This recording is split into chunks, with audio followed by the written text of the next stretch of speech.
Hey, Anime Addicts, this show is brought to you by you, the Anime Addicts out there. Thank you so much for listening and contributing to the podcast. If you want to do so and haven't done already, go to AAApodcast.com/join our Patreon. You'll be able to help out the show. We're going to give you all of our extra content. We got the Hobby Addicts. We got the hentai episodes. That's right, hentai episodes. And we got the after parties where we just talk to you after the show.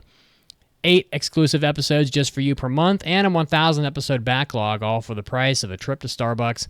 So head over to AAApodcast.com/join our Patreon, support the show, and while you're at it, go join the Discord as well. And now, time to start the podcast. Get ready! You're about to listen to the Anime Addicts Anonymous Podcast. Make your anime addiction worse at AAApodcast.com. And now, here are your anime addicts.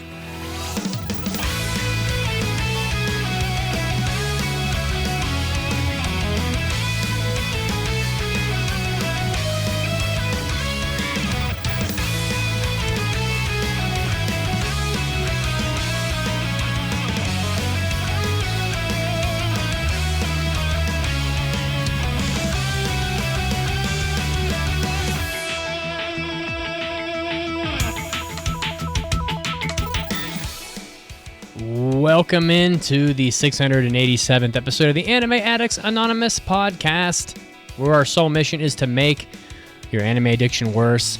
I am your host, Mitsuki, today, and I am joined by Mason, who has a cat.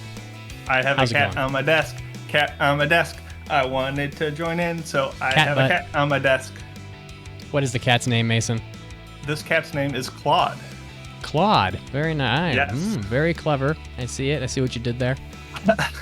It's not my cat, but we're watching it. You're borrowing. Anyway, yes, guys, thanks so much for tuning in. If you want to watch us, we're live on Twitch.tv every Sunday at 5 p.m. Eastern, twitch.tv/AAA podcast. We are also on Twitter. We're on Facebook.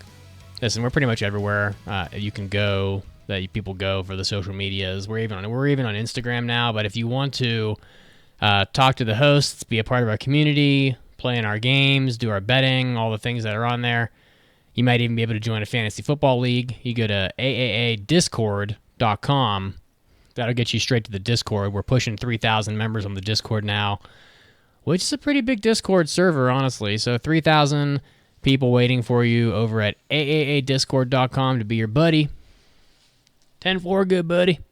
And hey, if you want to buy a t-shirt or two from the podcast, you can go to AAAshop.info. There's a lot of cool shit on there. You know, there's an Acolytes of Mitsuki shirt, which, you could wear, and maybe I'll see you in public, and that would be wild, to be honest with you. And then I'd buy you a drink and indoctrinate you into the church with some liquor, which would be a lot of fun. But, well, guys, the Waifu War, 2023 Waifu War, has come to a close, which is always bittersweet. You know, you kind of like it to last a little longer. And but it is indeed finished. 02 has won the Waifu War. It was a back and forth, really. Early on in the week, 02 was ahead of Ai Hayasaka from Kaguya-sama by about 7%, which is a lot.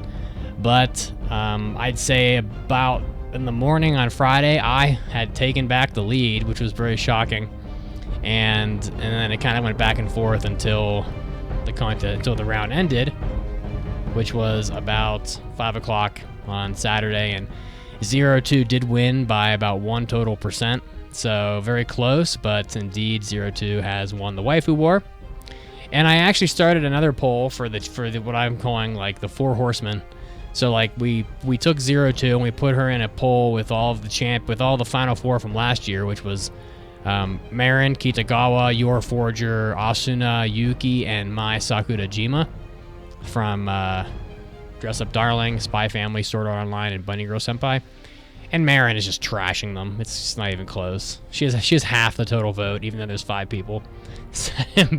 I don't know. It's just, this is why we didn't let Marin in the contest this year. Like, she would have just won easily. It would have been super boring. Would have been unbelievably boring. But as of right now, 02 isn't second, so that's something. But nobody can beat Marin. She's just like, I don't know. As soon as the actual relationship happens, if that ever does, she'll, the hibbity-dibbity will happen because all she does is play porn games. It's never going to happen, but, God damn it. What a waste. Because Marin is such a hot little pistol, and I can't even remember the guy's name because he's... Gojo, whatever. He's like a piece of, like, stale toast, basically, so... Someone else will come in and give Marin the affection and love that she deserves instead of fucking around with that guy. Anyway, guys, what are we doing today on the podcast? The main topic, video game-based recommendations. So, in other words, like if you like this game, you should watch this anime, or if you like this anime, you should play this game, which is going to be pretty fun for people who do indeed play games and watch anime both. Pancake just walked through. It is her birthday. So... Oh, this was your topic? Yeah. Oh, she just pointed at me and said it was her topic, but it is also Pancake's birthday today, so, hit up Pancake on the Discord and wish her happy birthday. And tell her this was a good topic idea, because I had fun making this list. I expect to see a lot of happy birthdays on the Discord, and now that she can hear me saying this, she'll know that I asked, and if you don't do it, she'll hate you. So, we also have Summer 2023 impressions. We're going to do impressions on Liar Liar. That the girl I like forgot her glasses, which... It's true. It's she the doesn't worst have title. Her glasses. That is the worst title I've ever heard. Jesus. That guy next to my house left his shoes on his porch. The anime. Like, okay. Awesome. We're going to do Ryza no Atelier, My Happy Marriage, Rurouni Kenshin 2023, Saint Cecilia and Pastor Lawrence, and also Classroom for Heroes. So we're going to get to all that. But first, it is time for the big news of the week. Oh, 大ニュースです。It's time for big news of the week. Well, we got 4 things today to go through here because there was some news. And the first one is that Shinichiro Watanabe, MAPPA, and Adult Swim will be producing an original anime called Lazarus. Chad Stahelski of John Wick is going to be designing the action sequences for this anime. And basically the synopsis is that in 2052... I love when they put dates on things, because then it's like when we actually get to 2052, everyone's going to laugh. Like, ah ha ha ha, this is what you thought it was going to be like. There's an era of unprecedented peace and prosperity prevails across the world.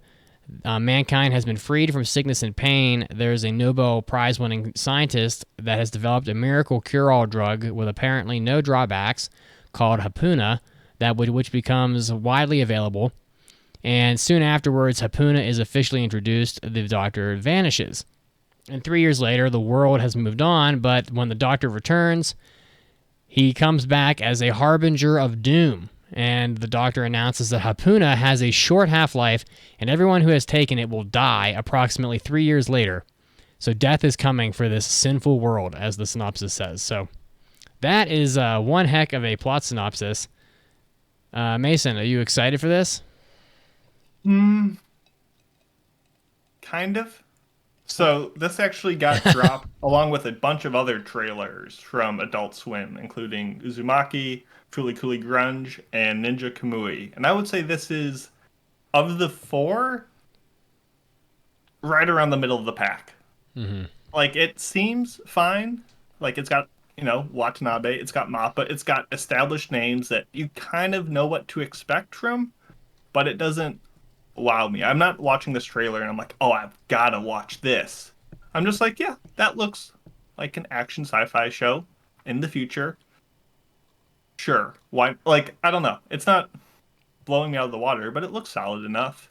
I'm going to make a hot take here and say that I don't particularly care about Watanabe. I don't like him recently. And for me, I think the plot synopsis is great. I'm very interested in that plot synopsis, honestly. But Watanabe has done too many things lately that I just haven't liked. Terran Resonance was arguably a bad anime. Space Dandy did nothing for me. And Carol and Tuesday just got way too political, and I just wasn't interested in that. And so, that's pretty much Watanabe for 10 years now. So he's pretty much left with like Bebop, Samurai Champloo, and Kids on the Slope. And that's not exactly recent, so I'm not really sure how to feel about him. I know that Watanabe at one point had like this brand name where everybody was like, oh my god, it's Watanabe, like Bebop, Bebop, Bebop. And it's like, but recently I'm kind of like, well, maybe you're a good director, but like, I don't know that you're good enough that I would watch an anime just because your name's on it. I don't know what your take is. I'm kind of with you. I actually didn't mind Terror in Resonance, but for the most part, I don't see Watanabe and say, oh, this is going to have a style that I love and will have all these like quirks to it that I'm really engaged. I just think his name will bring about more money and more talent, and he will, kind of be the nucleus of it. And even if his directing style isn't what endears me to it, it will have good production value and a lot of just time and effort put behind it. So there's just a better chance of it being a good show from his naming there more than his involvement, if that makes sense. So, yeah, I don't know. We'll see. We'll watch it. We'll probably give it a shot. On the Twitch, Zero Ryoko said, Watanabe is an average director without Yoko Kanno's music. Yoko Kanno does make a difference. I mean, she is great, but... I think we all become good directors if we had Kanno's music. She's that good. Well, she is that good. I mean, yeah, she's god tier as far as music goes. So, let's see what else. Hayao Miyazaki's The Boy and the Heron is in theaters in Japan, and it opens at number 1 with $2.2 billion. 2.2 billion. That would be amazing. That'd be crushing. Oh, wow. 2.2 billion yen. Everybody's like, oh no, you ruined it. What? In the first 4 days, so it topped the Japanese box office in its opening weekend. The film has, let's see here, it sold 50% more than the 2013 film The Wind Rises in its first day. And I thought I saw on that article that it outsold Suzume also. Where is that article here? Let's see. Maybe in like its opening weekend kind of thing? Yeah, in the first few days. So it definitely beat Spirited Away in its first 4 days, and it did 50% more than Wind Rises. This particular article doesn't mention Suzume. I think I must have got that off of a different website. There's two. I saw this on two different websites, but not bad for a movie with literally only marketing itself through word of mouth and memes.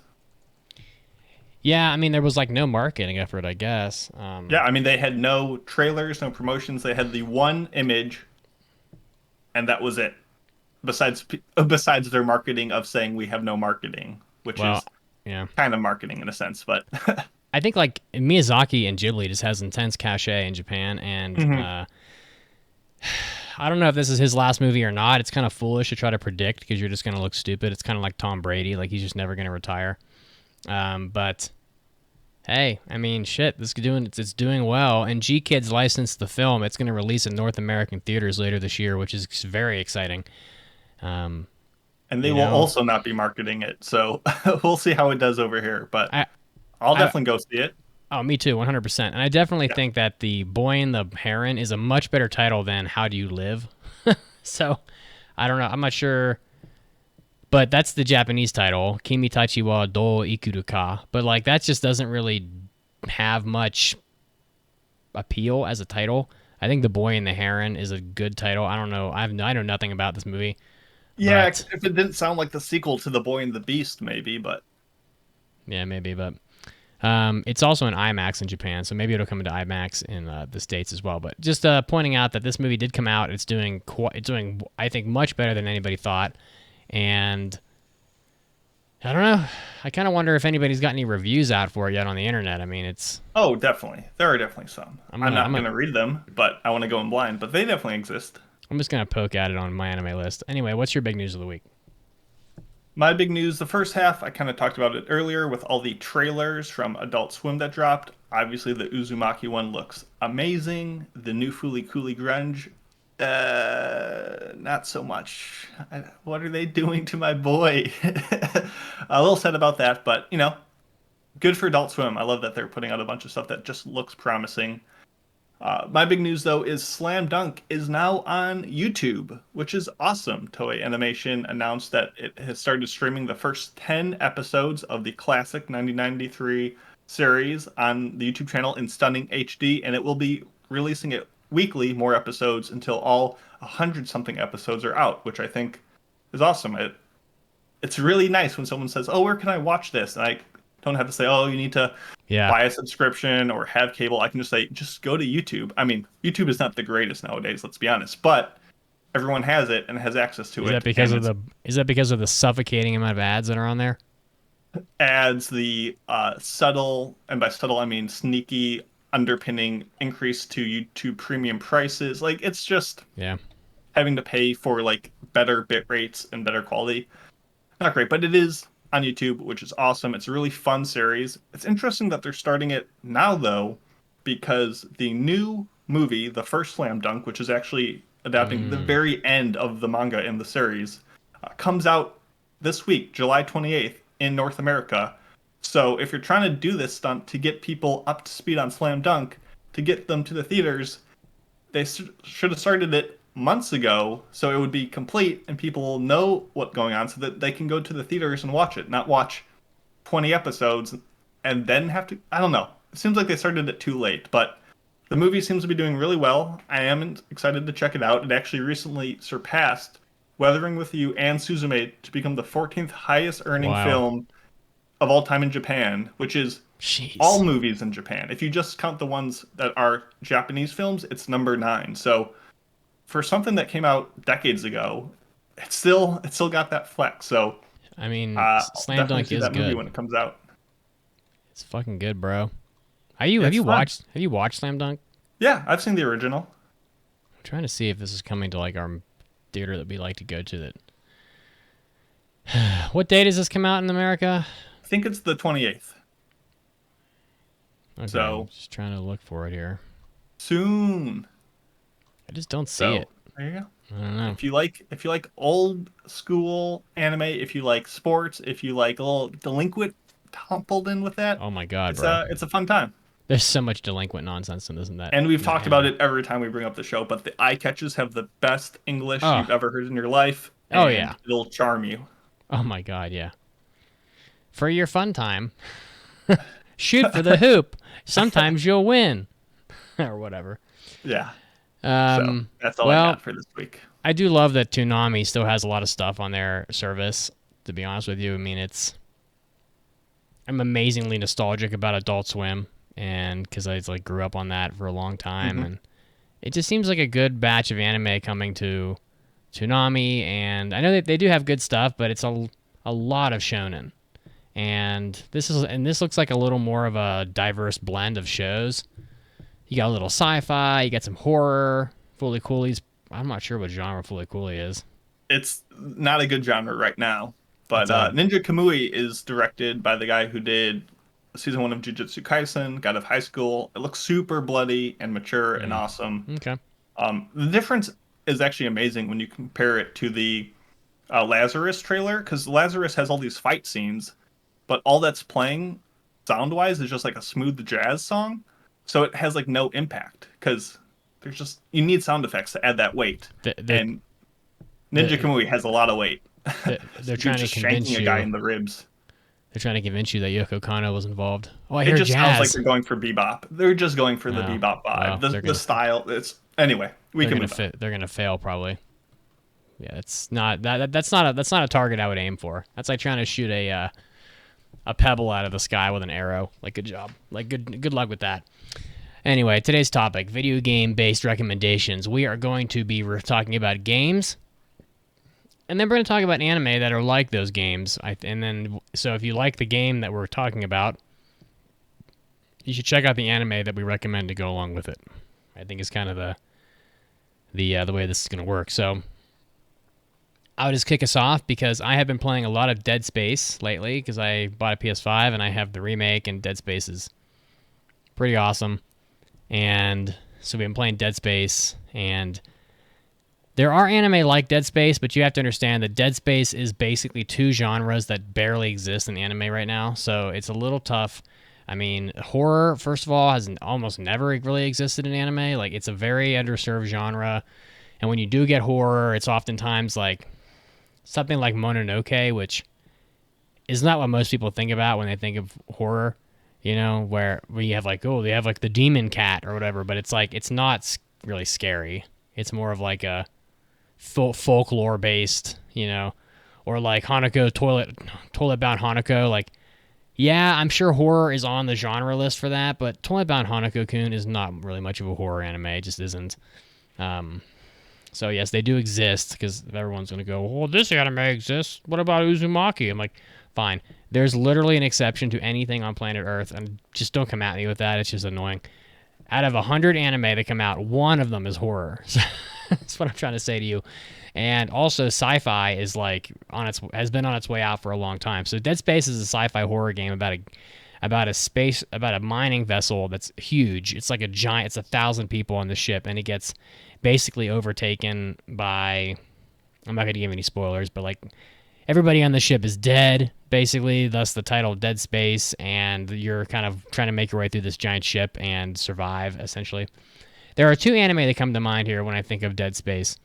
The first one is Magnetic Rose, because Magnetic Rose starts off the same way, where in this game, the USG Ishimura, which is a planet-cracking mining vessel, has sent out an SOS, and you're basically on this crew to go, I don't know, rescue the ship or whatever. So you play as an engineer in that game, and you go to the ship, and you're not prepared at all for what you find on the ship, right?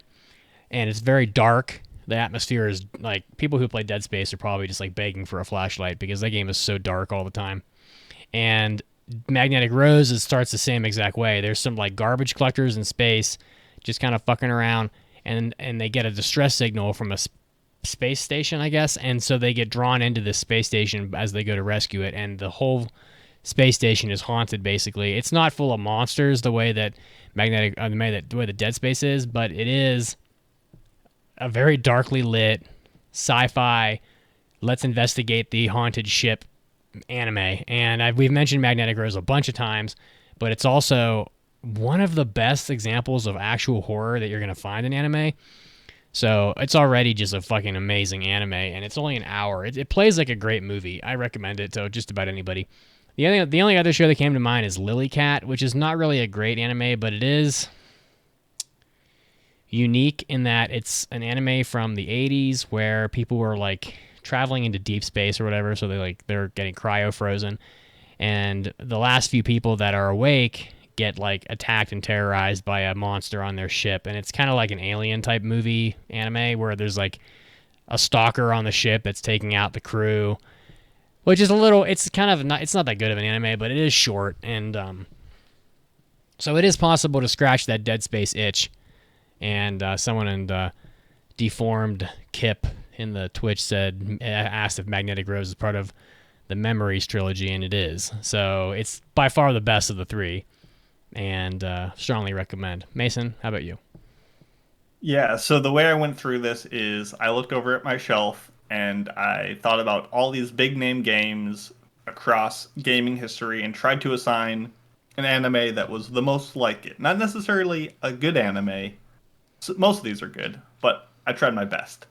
The first one, I have to talk about one of my favorite games ever, is Bloodborne.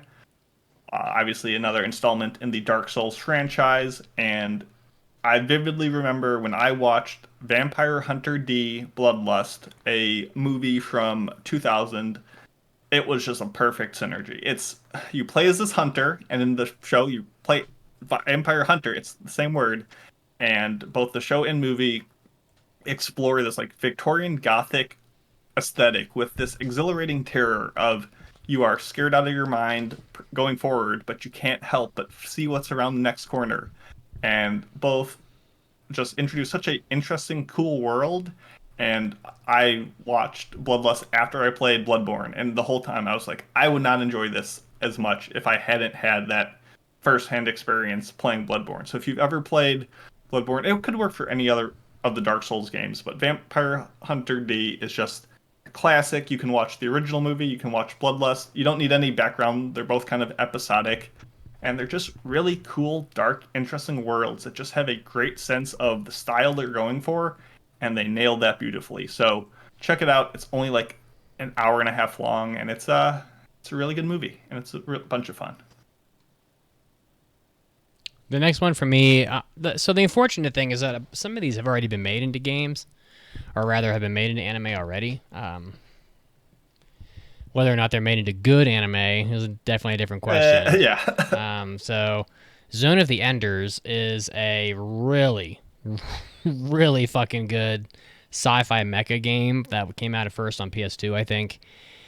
And then I do think got re-released on PS3. I definitely played it, and I think I got the Platinum Trophy. I can't remember, but Zone of the Enders is a phenomenal game because the action in the game is difficult to match, and I'm pretty sure this is a what's the guy who did I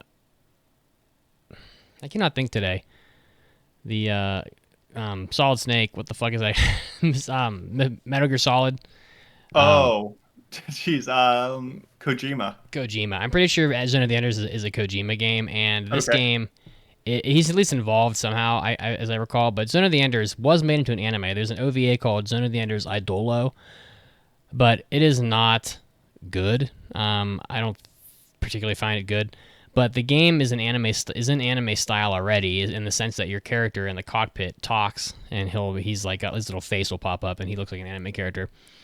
But this is an extremely unique and excellent game that I've played probably 3 or 4 times. It's pretty short, but there's a lot of anime that are kind of in the same wheelhouse, where you're doing like mecha dogfighting, basically. Where the game is very much, you're flying around, you encounter an enemy mech, and you can transition from like flight mode to combat mode, and you have a sword, and you're kind of like engaging in hand-to-hand combat with another mecha. And there aren't too many games like that, but there are a lot of anime like that. So almost any of the Gundam shows are going to be like this. Maybe not the recent Gundam shows, because they're just not like the normal Gundam that you normally get. But if you go back to like Gundam Wing or even further, like there's going to be a lot of shows where mechs are engaging in hand-to-hand combat out in space, or even like in Zone of the Enders, it's mostly like high in the sky above a city, which is under attack or something. So really excellent video game, and if you want to watch an anime, I would say Gundam, some of the Macross titles, maybe Majestic Prince would be a good title, but this is more of a game recommendation. If you're a fan of mecha and you haven't played Zone of the Enders, I actually feel sorry for you, because this is one of the best mecha games that's ever been made, and you really should be playing it. And it has a sequel, and the sequel's good as well. I'm also interested in that Armored Core game. I really want to take a look at that when that comes out, because Armored Core 6 or whatever. Yeah, next month. Yeah, I hope it gets good reviews. Excited. I'm probably not going to... If it gets dirt reviews, I probably won't buy it, because games are just so expensive. Yeah, but it's from Software. They'll do good. I know it. Hasn't it always been From Software? Yeah, that's their series. Well, but the older Armored Core games don't exactly review well, unfortunately. Yeah, but those are old as dirt. They're new. Everyone loves From Software. I have high hopes. If it even cracks an 80, I'll be buying it, because But games are like $80 now. Like, it's really tough to roll the dice on an $80 game. But anyway, what do you got, Mason? Next up, I have to go with the classic PS2 game Sly Cooper. Tells the story of a gentleman thief who goes around robbing other animals, but they're kind of bad people, so it's kind of okay. And The obvious comparison is Lupin the Third. You got a gentleman thief. They're both classics. Mm-hmm. You kind of just have this goofy crusade of morally questionable thefts across the globe.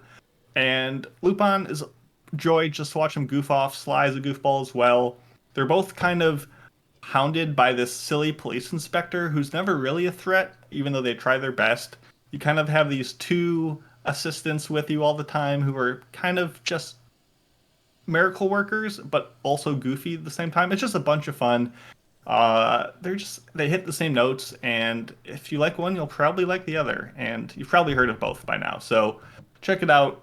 if you've never watched any Lupin before, you could start anywhere. I'd probably recommend starting with part 4.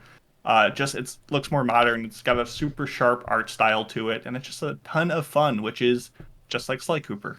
How sad they were for blue. you. I just realized it. They were blue. It's true. Boy, how sad for you if you haven't seen any Lupin the Third. There's so much content. There's so much like different versions of it too. From the Koike movies to like the reimaginings of like The Woman Called Fujiko Mine. There's so much good content. It's been around for so long that it really has had a lot of different like phases and evolutions, and some of it's trash. Like some of those movies do suck, but some of them are really good, and the series itself is just a lot of fun. The next one I put on my list was Shadow of the Colossus, and mostly that's because I think Shadow of the Colossus is easily one of the best games that's ever been made. I've played it at least 5 times, and it is masterpiece. A masterpiece. It never gets old. It's been remade on every console. I'm begging for more. Like, I'll do anything. I'd kill my next door neighbor for more Shadow of the Colossus, like right now. I will literally put my headphones down right now and go murder someone just to have another Shadow of the Colossus. And I was trying to think of a game, of an anime that was like that, and I don't think there is any. The closest I could get was Attack on Titan, and because the enemies are large, they're way bigger in Shadow of the Colossus. And to be honest with you, I threw Ico on this list because, one, I think Ico is an unbelievably special video game. Another game where there's not a whole lot else like it. It's just masterfully made, excessively beautiful, whimsical, peaceful, well told, and unfortunately extremely short. So I threw Mushishi on this list because Mushishi is a very like peaceful, sort of adventurous, let's like just chill art, just be super chill and go along with like, with the journey. And until you're fighting like a giant 700-foot tall Colossus, Shadow of the Colossus isn't that different. I mean, you're kind of riding your horse through this majestic forest. You find like a temple in the woods that's just suffocatingly beautiful. And you're like, well, I have to go into this temple because it's just calling to me. It's so beautiful. And you walk your horse in. And you say, hot damn, it's a lizard. And look, it's a lizard. You hop down. You're going to grab that lizard. And the horse is such a badass. Shadow of the Colossus. Yeah. And then like eventually you end up running into like an enemy, like a Colossus, and you have to fight it. And there's obviously no Colossus in Mushishi, but everything up until the Colossus I think is a good fit. And Ico is definitely a good fit with Mushishi because it's very much like, it's just like you're mostly there just to be peacefully exploring and just enjoying the ride. And but man, what an epic collection of like titles I just listed. Ico, Shadow of the Colossus, Mushishi, like you're talking about some of the best shit out there, to be honest with you. And if honestly, you haven't played, I had to add a game or add an anime, the enemies aren't so big, but Land of the Lustrous kind of hits on that same like chill, melancholy, peaceful existence with the occasional, oh shit, there's a big catastrophic global threat that you have to take on. And especially where the manga of Land of the Lustrous goes, very similar to Shadow of the Colossus. So if you know, you know. Hey, Pancake, have you played Shadow of the Colossus? No. Wow, she said no. That's a big fucking fail for me. Download that right now for her birthday. We need to download that shit right this second. Go on the PlayStation Store right now. No, you do it. You go buy that game right now. Put Harvest Moon down. Go buy Shadow of the Colossus. You have no fucking clue how much you will love Shadow of the Colossus. That is... Wow, I'm a failure. I'm a failure of a husband. That is... I'm going to go bury my head in the sand. You're up, Mason. Next up, had to go with the classic game that everyone knows and loves. Probably one of the most financially successful games of all time, which is Grand Theft Auto. I had trouble with this one. Finding an anime that hit on the same themes and tones as Grand Theft Auto. It's kind of tough. Was pretty tough. There's a lot of trigger stuff, a lot of like panty and stocking with some of the toilet humor, but really at the end of the day, I settled on Durarara, which is obviously not as mature and not as profane in some ways, but it really centers around these gangs of very eccentric characters, which I think is the heart of Grand Theft Auto. And everything in the environment in the game and the show can be used as a weapon, whether it's a vending machine or traffic signals. You can just make everything a tool of destruction. And I think that is a similar mindset. And they both kind of take this seedy underbelly of this world of death and destruction and crime and turn it into, once again, I'm going to say it, a really fun time. It's just an enjoyable experience, despite how, if this was happening in real life, it would be kind of a nightmare. So, not quite the same. There's a couple games on my list that I originally tried to find examples of, Legend of Zelda, Skyrim, Assassin's Creed, where I was like, nah, I can't think of anything. So if you listeners can think of anything good in Twitch for any of those games, let me know, because I couldn't think of any good examples. But Grand Theft Auto, it's kind of like Durarara if you squint your eyes really hard. Everybody knows Grand Theft Auto is just all about banging hookers and then killing them with a chainsaw and taking your money back. Yeah, okay. So that's pretty much what it's about. Never mind. It's Cowboy, or not Cowboy, but High School Bebop. That's what it is. High School Bebop. Oh, You need Bebop to High watch School. That show. I'm gonna No, complain. I know. I'm gonna Christ. complain Mitts every week until you watch This it. shit isn't available. It's not available anywhere. Do you think that I care? That's not a very GTA attitude of you. What am I supposed to do? Be a Pirate it? delinquent, and be a High School Bebop, and find your way to watch it. All right, my next title here is Doctor. I got these backwards. Minecraft. I put them in backwards. Minecraft. Everyone, or like Dragon Quest Builder, is one of these, where you're creating a lot of stuff. I think this game is a lot like Dr. Stone, really. I mean, Dr. Stone is a game where you. Look, I'm not a Minecraft expert, but I have played it. You get dropped onto a map and you just build shit. That's pretty much what you do. Well, in Dr. Stone, Senku wakes up and basically he gets just dropped in the world, just like in Minecraft. And then what does he do? He starts building all sorts of shit. So it's really not that different. Minecraft just doesn't have a backstory leading up to it. There's no prologue about like all humans turning into stone. But I really think that Minecraft and Dr. Stone are quite similar, at least initially, because Dr. Stone is let's walk around and find the village, and then let's build all sorts of shit to make the village function, and enemies come and we fight the enemies, and it's really not that different, honestly. Minecraft, it's just unbelievable how much money that fucking game has made. I can't even wrap my head around what is more successful. I guess Minecraft. I don't know, Minecraft or Grand Theft Auto. I don't know, probably Minecraft.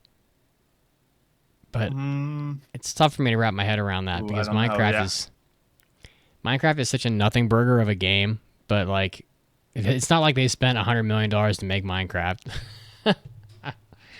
I heard that the new Grand Theft Auto game has like a $2 billion budget or some shit. It's like ridiculous. The budget is like huge. I gotta look this up.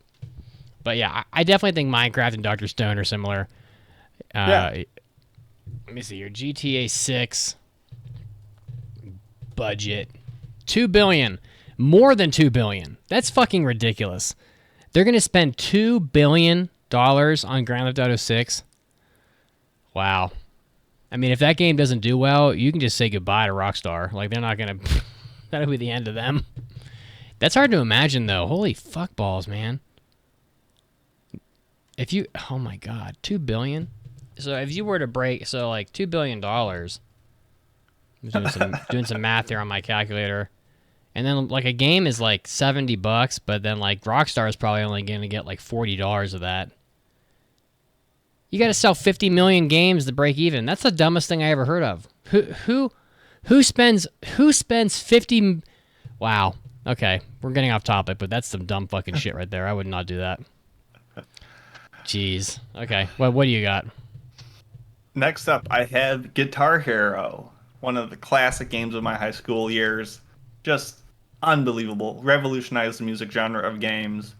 And the anime that you should try out if you like Guitar Hero is Detroit Metal City. There's a bunch of music anime out there, but no anime makes you feel like a rock star performing in front of legions of fans like Detroit Metal City. and it's just I feel bad, but I'm gonna say the F word again. It's a fun show and it's a fun game. Obviously, Krauser, the second of Detroit Metal City, is Where was really the F word? Fun? fun. Oh.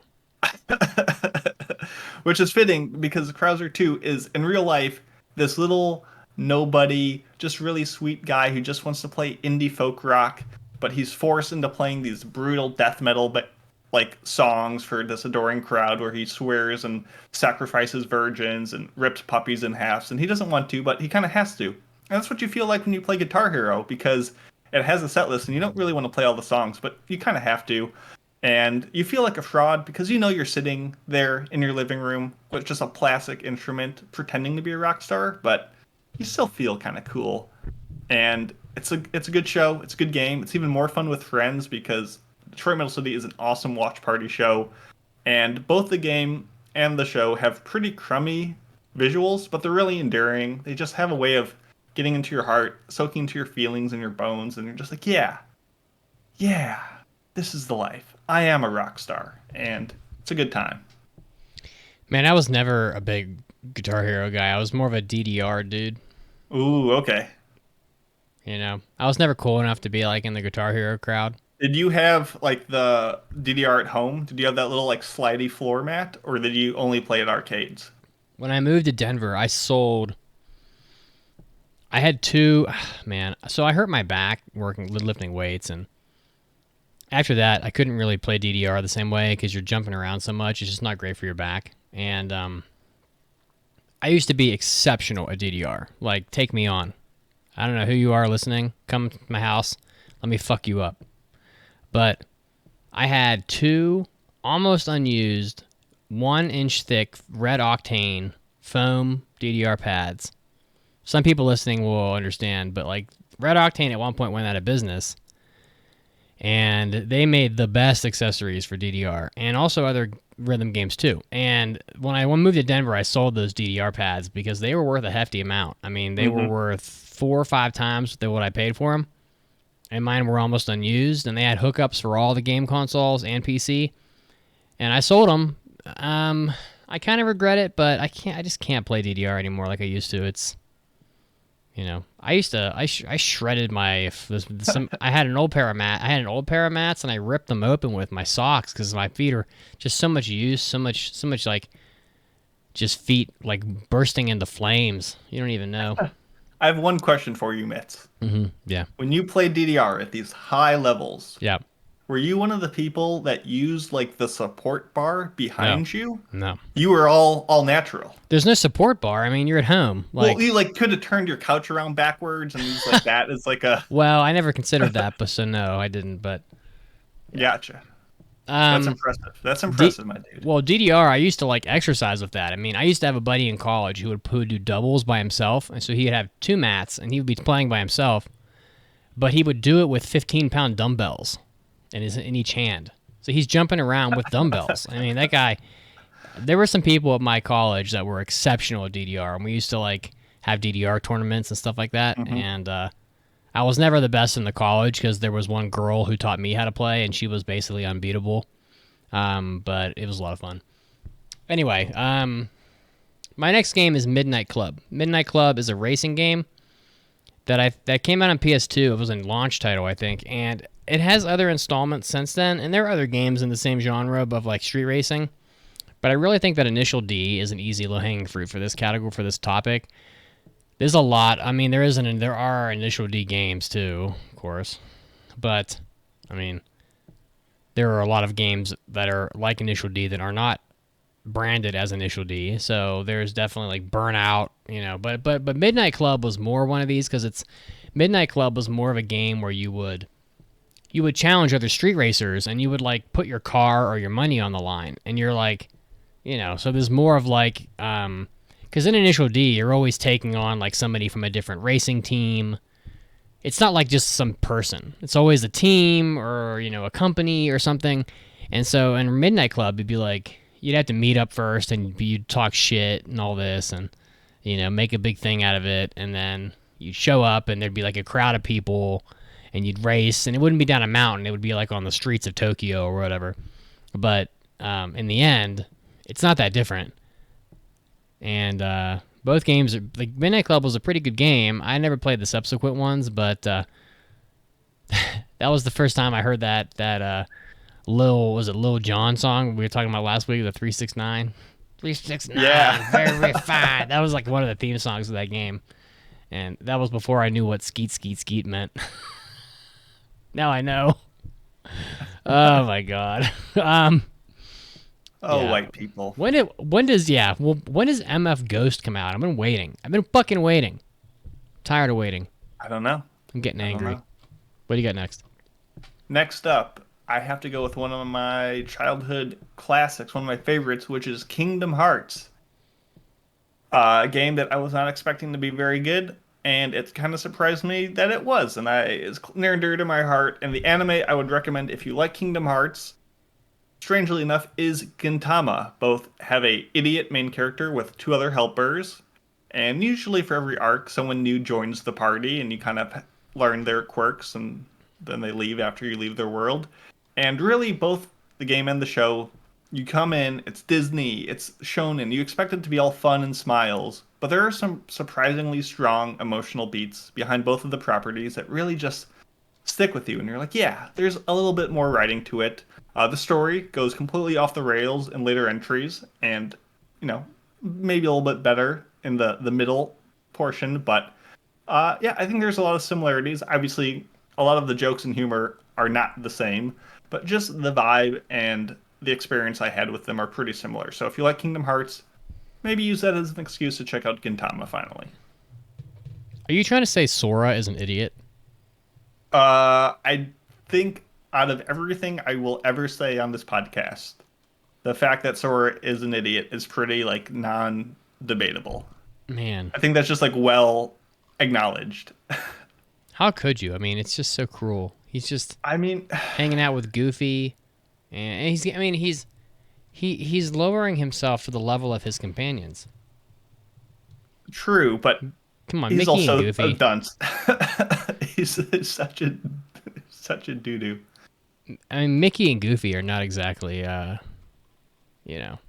geniuses here. I mean, at least Mickey's mysterious enough to hide his debauchery and tomfoolery behind a locked door. Sora is pretty dense. All right, I'm running out here, but I got a couple more good, decent ones. Let's rip through these. Older Final Fantasy games. So, I don't know what the fuck Final Fantasy's been doing. So, I am a Final Fantasy expert. I'm just gonna say that. I've played almost all of them at least twice. Final Fantasy is the reason why I still know how to play piano. It goes very deep with me, which is why I get so upset with new Final Fantasy, because they just have totally abandoned everything that they were 20 years ago and have just moved on, unfortunately. But if you want to go back and play the good Final Fantasy games, 4, 6, 7, 8, 9, 3, 6, 10. 9. Yeah, 3, 6, 9.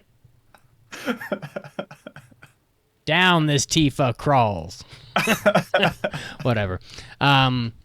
There are anime that fit into this genre, so I immediately thought of Record of Lodoss War, because it's very much just you have to go back pretty far on Final Fantasy though, because Lodoss War is very much like your D&D RPG, and you've got the swordsman, the mage, whatever. And if you want to get that in Final Fantasy, it exists, but you have to go back a little bit. So you need to go back to Final Fantasy IV. Final Fantasy IV is the best example, honestly, but the later ones have the same sort of jobs, like the mage, the fighter, but they're not called the mage and the fighter. So in Final Fantasy IX, you just have characters that have skills that happen to fit those classifications, or everybody knows that in Final Fantasy VII, Cloud is a fighter, and Aerith or Eris, however you want to say it, she's more of a mage or a summoner, but these old D&D style games, they do have anime counterparts, and Record of Grimgar, Fantasy and Ash, Record of Lodoss. These anime exist, and man, Deedlit is so hot. What do you want me to do? Deedlit is the hottest elf character probably ever. I just don't know. But I haven't played the new Final Fantasy yet. I keep hearing like a lot of mixed things about it, and I haven't really been able to put my finger on how good that game is, but I guess I'm going to have to maybe buy it on sale. Maybe when the holidays come around, a lot of stuff will be on discount, and I'll be able to grab it, but yeah, so there you go. Record of Lodos will scratch your RPG itch, is the bottom line. Next up, I have... this isn't the full one, but I want to say if you like Witcher, watch, or more importantly, read Claymore. It's almost essentially the exact same story. Dark and spooky monsters that are taken care of by these mysterious mutated heroes with kind of special eyes that are shunned by society. They all have like special swords for different enemies. Just the tone of Witcher is that of Claymore. It's the same story. There you go. But the one I do want to talk about next is... Man. What? I don't know. I just think like when I think of The Witcher, I think of The Witcher 3, and arguably the best game I've ever played. Mm-hmm. And then I think of Claymore, which is not a good anime, but a great fuck. manga. The manga's really good. Okay. All right. I'll take your word for it. The anime Claymore, I haven't watched all of it, but it didn't really wow me. But the manga's pretty awesome. No, the next game is Hollow Knight, one of my favorites, one of my indie darlings, and similarly to that in anime is Kashurn Sins. Both of these are kind of underground, if you want to be a cool hipster. You watch Kashurn Sins. Both Hollow Knight and this show are hauntingly gorgeous. They're kind of dark and pensive. They kind of deal with the weight of death and just decay. I don't know. You feel lost most of the time when you're playing it because you have no map. You're like, where the hell am I going? You're watching Kashurn Sins. You have no idea what's going on. And you're like, what's the plot here? Why are these characters fighting? You'll figure it out eventually. It's good. It's really good. Everyone has like these weird bug eyes in both the game and the show, and you don't know why. But hey, that's how it is. There's just a special sauce to both these properties that make them feel unique and special. Similar to Vampire Hunter D Bloodlust, Kashurn Sins has a bit of a lineage to it, but just watch the 2008 version, I think it is. That one just goes straight into it. It's done by Madhouse. It's a unique experience. There's nothing quite like it, even though it's borrowing elements from other shows. It's pinnacle. For once, not fun. Not a fun show, but a good one and recommendable if you like that just mood. So check it out. I'm listening to Pancake play Harvest Moon downstairs, and it's just the text going.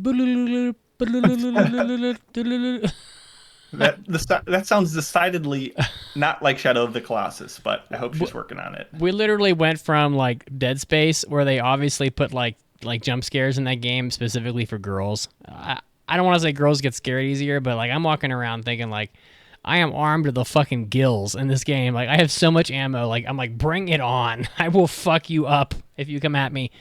Meanwhile, Pancake, who is a Dead Space veteran, but she's so funny to watch play sometimes because like she was standing in this room which had like a shower in it, and the shower heads come on, and she's like, ah!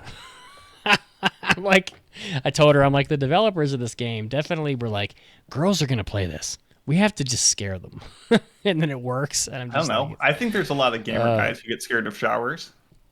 Oh my god. Oh man, that was a fucking sick burn. It's like Wizard of Oz. I'm melting. Yeah. Water cannot touch my gamer flesh. I only have one more example. I don't think this is a great one because as I go down this list, they get less accurate. But Xenogears is a really, really fucking good RPG. I mean, let's just be frank. One of the best PS1 era RPGs, period, end of story. And also an extremely long RPG. But it's in there with the pedigree of like Final Fantasy VII, all the Final Fantasies that came out on PS1. Chrono Cross, Legend of Dragoon, Parasite Eve, and amongst all these and more, there is Xenogears, and Xenogears is fucking great, and it has like a 20, like not 20 minutes, maybe like 12-minute anime opening video, which is pretty impressive for a game, and so you're thinking to yourself, so basically my train of thought was, what anime exists that's essentially like a fantasy anime that you do combat both in and out of mechs. And I'm like, because in Xenogears, a lot of the times you'll be fighting, and you'll be fighting on foot, and you have a sword or whatever, and then you'll be fighting in your mech, and you'll get in the mech, and you're fighting larger enemies, and boom, you're like... So there was that game I played called, oh my god, Echo... fucking... Kingdom Hearts Chain of Memories. What is that game called? I just played it. Oh my god. Echo Memories PS4. What is this game called? Man, I'm so old. I can't remember things. I played this RPG. Chained Echoes. I think it's called Chained Echoes. Let me just. That sounds familiar. Okay, Chained Echoes. So Chained Echoes is a PS4 game that came out recently, and it is. Oh, man, it's everything an old school RPG fan wants in the modern era, but it's so obvious that they borrowed so many things from old RPGs, and they borrow heavily from Xenogears, heavily. And it's the same. Like, you're fighting on foot. Oh, you're gonna fight this enemy that's like 40 times larger than you. Get your mech. Call your mech. It'll come down. You'll get in it. You'll fight.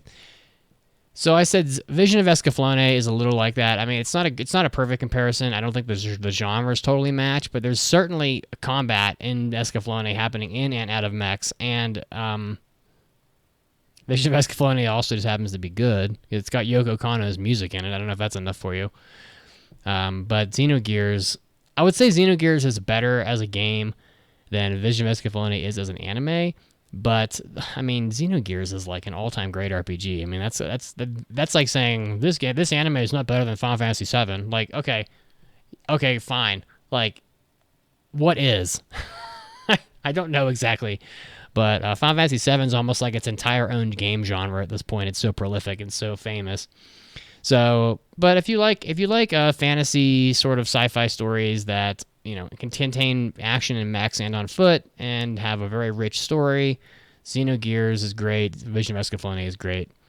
I'll check those out. Mason, how about your last one? Last one is Pokemon. Classic video game. So it makes sense that the anime that I would recommend is One Piece. Not the Pokemon anime. No, the One Piece anime is a lot closer. It's about this grand adventure on this nebulous quest. Find the One Piece, be a Pokemon master, catch them all, maybe, sort of, kind of. Some random dude starts you off on a quest, and you're like, well, I guess I'll just start traveling the world and collecting all these crew members or monsters to have me defeat stronger enemies and get more monsters. And you get this huge crew, and you don't use most of them. You pretty much just stick with your starter and just roll through it. And you get different crew members or monsters that have an ability to get past the tree that's in your way, or a rock, or a waterfall, or it's just kind of the same thing. It's just a grand adventure that goes on for a while, and they just keep on making it. And you're like, oh, I guess I'll just keep on watching. I don't know. This is fine, whatever. Suggestions from the chat. Zero Rokyo says Ruin Soldier Louis or Lodos War for Skyrim. Maybe. But those are, I don't know, they're a little different, but they're close enough. Lady Emery says Princess Mononoke working for Zelda Breath of the Wild. I could see that. I could definitely see that, especially with some of the nebulous supernatural monsters in Mononoke. Those are kind of similar. You go around on your little horse thing, just meeting people, cooking food. Yep, definitely. As well as she wrote Fatal Frame for Mirko-chan, which are both a game I have not played and a show I have not seen. But sounds spooky, so I say it works. Extremely spooky. Yes, that's all I got. Did you ever play Witcher 3? Yeah. Are you excited for Witcher 4? Is that a thing? It is a thing. CD Projekt Red announced it. It's most likely coming in 2025. Oh, this is like hot off the press. I mean, This sort is of. like four days ago. Well, I'm reading an article from like 3 months ago where they announced it, but I think Cyberpunk was such a disaster. This is just an announcement saying what Unreal Engine it'll run on. Oh, so I mean, Cyberpunk was such a disaster. I think CD Projekt Red was like, we're fucking toast if we don't. I mean, have you been watching like Witcher Netflix, like the live action? I've heard all the drama about it. Yeah, I mean, I don't know. I mean, that show's dead meat without Henry Cavill. Henry Cavill's so fucking hot that like, there's no way they can replace him. He's perfect. He's the perfect Geralt. He's hashtag our guy. He's our hashtag boy. steaming pecs and booty cheeks. He's cheeked up, as Pancake would say. Anyway, I can appreciate a beautiful man when I see one. They say that men are not great judges. They say that men are not great judges of how good-looking other men are. But I'm pretty sure Henry Cavill is a god. I'm pretty sure. Anyone knows how good men look, it's me. Yeah, So. well. Anyway, guys, when we come back from the news break, we got so much more for you. We have our mailbags, and we have 7 anime impressions from Summer. But first, what is the name of Kenshin's sword style from Rurouni Kenshin? That's your in-show trivia question, and when we get back from the news, we will be revealing the answer to that and then all the other content, so stay tuned.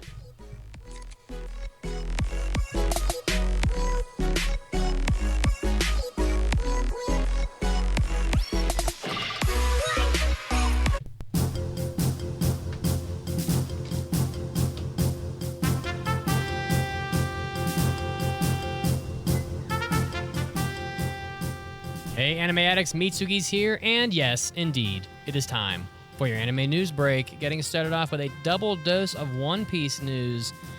Eiichiro Oda's Monsters one-shot manga is getting an anime adaptation. This was announced at One Piece Day 2023, where they announced that the Ipyaku Sanju Hiryu Jigoku, or I don't even know how to translate that, but titled Monsters in English, will be getting an adaptation.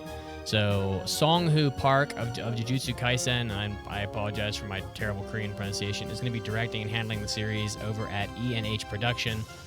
So this one-shot short story was published back in 1994, and it is, 30 years later, getting an anime adaptation. So that's pretty exciting. If you're a fan of Eiichiro Oda, look out for Monsters getting an anime adaptation. And as promised, the next piece of news, One Piece is getting an ending theme again after 17 years. So again, at the One Piece Day 2023, it was announced that they will be getting an ending theme song for the first time in 17 years for the One Piece anime. So the anime has, in that time, instead had an extra long opening theme song, I guess, so to wrap things up. But it's going to be getting an ending theme song. So the 3-member group Chili Beans is going to be performing the new ending theme song, which is called Ryza. And it's going to debut on August 6th. So if you are a fan of One Piece, you're going to be getting the theme song. I guess you do deserve it. It's been 17 years, so very exciting for you. Next up, Miyazaki's in the news, more than just his release of his new film, The Boy and the Heron. Miyazaki's Shuna's Journey wins the Eisner Award. So the 2023 Will Eisner Comic Industry Awards revealed the winners at Comic-Con in San Diego this last Friday, and Miyazaki won for Shuna's Journey, which the cover, I've never heard of this, but the cover is just, it's a beautiful cover, but boy, it looks exactly like Princess Mononoke. I mean, it's basically Yakul, like carbon copy of Yakul, with a very Princess Mononoke-looking character riding the elk. So pretty neat stuff. I mean, the art is beautiful. So there were other nominees: Junji Ito's Black Paradox, Tatsuki Fujimoto's Look Back, Masaki Nakayama's PTSD Radio, and Murasaki Yamada's Talk to My Back. All were nominated, but indeed Miyazaki did take the award. Next up, Yuri on Ice is in the news, but not for good reasons. Apparently, MAPPA's CEO has come out and is talking about Yuri on Ice and said that the studio made very little money on the production. Yuri on Ice was released in 2016 to worldwide acclaim and fame and fandom across the world. But when asked about the difficulties of running an animation studio in Japan, the staff, at MAPPA said that, quote, "Our production on Yuri on Ice was a huge hit, but compared to that success, the money that came into the studio was very little." So it seems like there's a lot of information here, lots of quotes. I'm not going to read them all, but it does seem like sometimes anime are big hits with the public, but they just don't make a lot of money for the studio. So, and because of that, you're probably never going to see more Yuri on Ice content, but that's neither here nor there. This was Mitsugi, and this was your anime news break. And now, as always, it's time to get back to the podcast.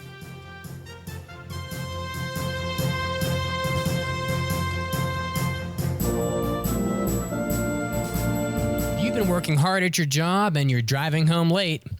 It's dark outside and your eyes are so very tired. I know, work is hard. But fear not, you have your podcast to listen to. Oh, what's that? You're all out of podcasts. Well, then on your way home, you'll probably accidentally catch a few seconds of shut-eye, drift off, and play the role of Truck Coon, sending some hapless person to an isekai world. Sounds fine, maybe, but they'll probably land butt naked in some town square and be ridiculed and harassed into a life of sadness and poverty. If only you had the AAA Podcast extra content to listen to, we would have entertained you all the way to the safety of your home with our hentai episodes, our after parties, and our Hobby Addicts episodes. After all, who doesn't like to party? And what would keep you more entertained than talk of your favorite video games, TV series, and of course, anime boobies? Don't be a truck coon. Head over to aapodcast.com/join, or maybe you'll go to patreon.com/AAApodcast and support the show today. Again, that's aapodcast.com/join or Patreon. Hi, I'm J. Michael Tatum. I play Sebastian in Black Butler, and I'm a total anime addict. And now, great moments in Anime Addicts Anonymous history. For the first time ever, I've gotten like trick-or-treaters this year. What kind of candy were you giving out, Mason? We gave out M&Ms, we gave out Reese's, we gave out Oh, Whoppers, Reese's. we gave out Whoppers. Kit Kats. So what are the kids going for, though? Like, when you hold the bucket out, what do they reach for first? Kids don't even know. They got masks on half the time. They're like, they can't even see. No, they can, man. Kids have, like, a radar. Sensing Reese cups. I'm moving the bowl so they don't get the Reese's cups. I'm like, no, that one's for me later, man. You can't take it. Nope. Yeah. You're like, you put them all at the bottom. You know what the dick move is? It's like you open the door, you assess how good the costume is, and then you reach for one of two bowls. If it's a good costume, it's like Reese cups and, like, you know, the stuff people want. And if it's like, you know, if it's not, it's like teenagers with no costume on. They get Tootsie Rolls. Yeah, they give them Tootsie Rolls, give them black licorice. No, Yeah. if they give me like the proper like trick or treat and like thank you, I'll be like, oh wait, you can have another one. Like I'll give them extra. Except there was like these two kids, so they were like trick or treat, gave them the candy. They were like, thank you. I'm like, oh, you know what? You guys can have one more. And the older kid was like, oh, my mom would love these, and he picked like one, and the other one. Oh, so cute. The other one just like says, I ain't greedy, and just ran away. Oh, that's hilarious. That's great. It was awesome. Little kids. And then I just chased them. I'm like, you take the candy, and I was shoving it. You're throwing it at them. You grab them. You stuffing it. To the ground. You're stuffing it in their underpants. I don't want this. I don't want this. Welcome back to the podcast. When we left you, we had a trivia question. I'm going to give you a trivia question after I give you the answer to this. What is the name of Kenshin's sword style? The answer is Hiten Mitsurugi Ryu, which may or may not be where my handle came from. You see that? Mm-hmm. Oh, I see it. Hiten Mitsurugi Ryu. Pretty fucking badass shit there. Hey guys, speaking of badass, if you want to get all of our awesome extra content on your favorite podcast app when you sign up for our content at aapodcast.com/join or Patreon, you get access to our exclusive members-only RSS feed, which will allow you to access close to 1,000 episodes of extra content that is not available through normal channels on your favorite podcast apps, including Podcast Addict, Pocket Casts, the Apple Podcast app, CastBox, Overcast FM, Downcast, etc. Pretty much every service. Only available to those of you that do support the podcast. And remember, you're going to be getting extra episodes weekly. So, again, if you want to support the podcast, aapodcast.com/join or Patreon. And now, time for mailbags. It's time for an almighty anime mailbag. Anime.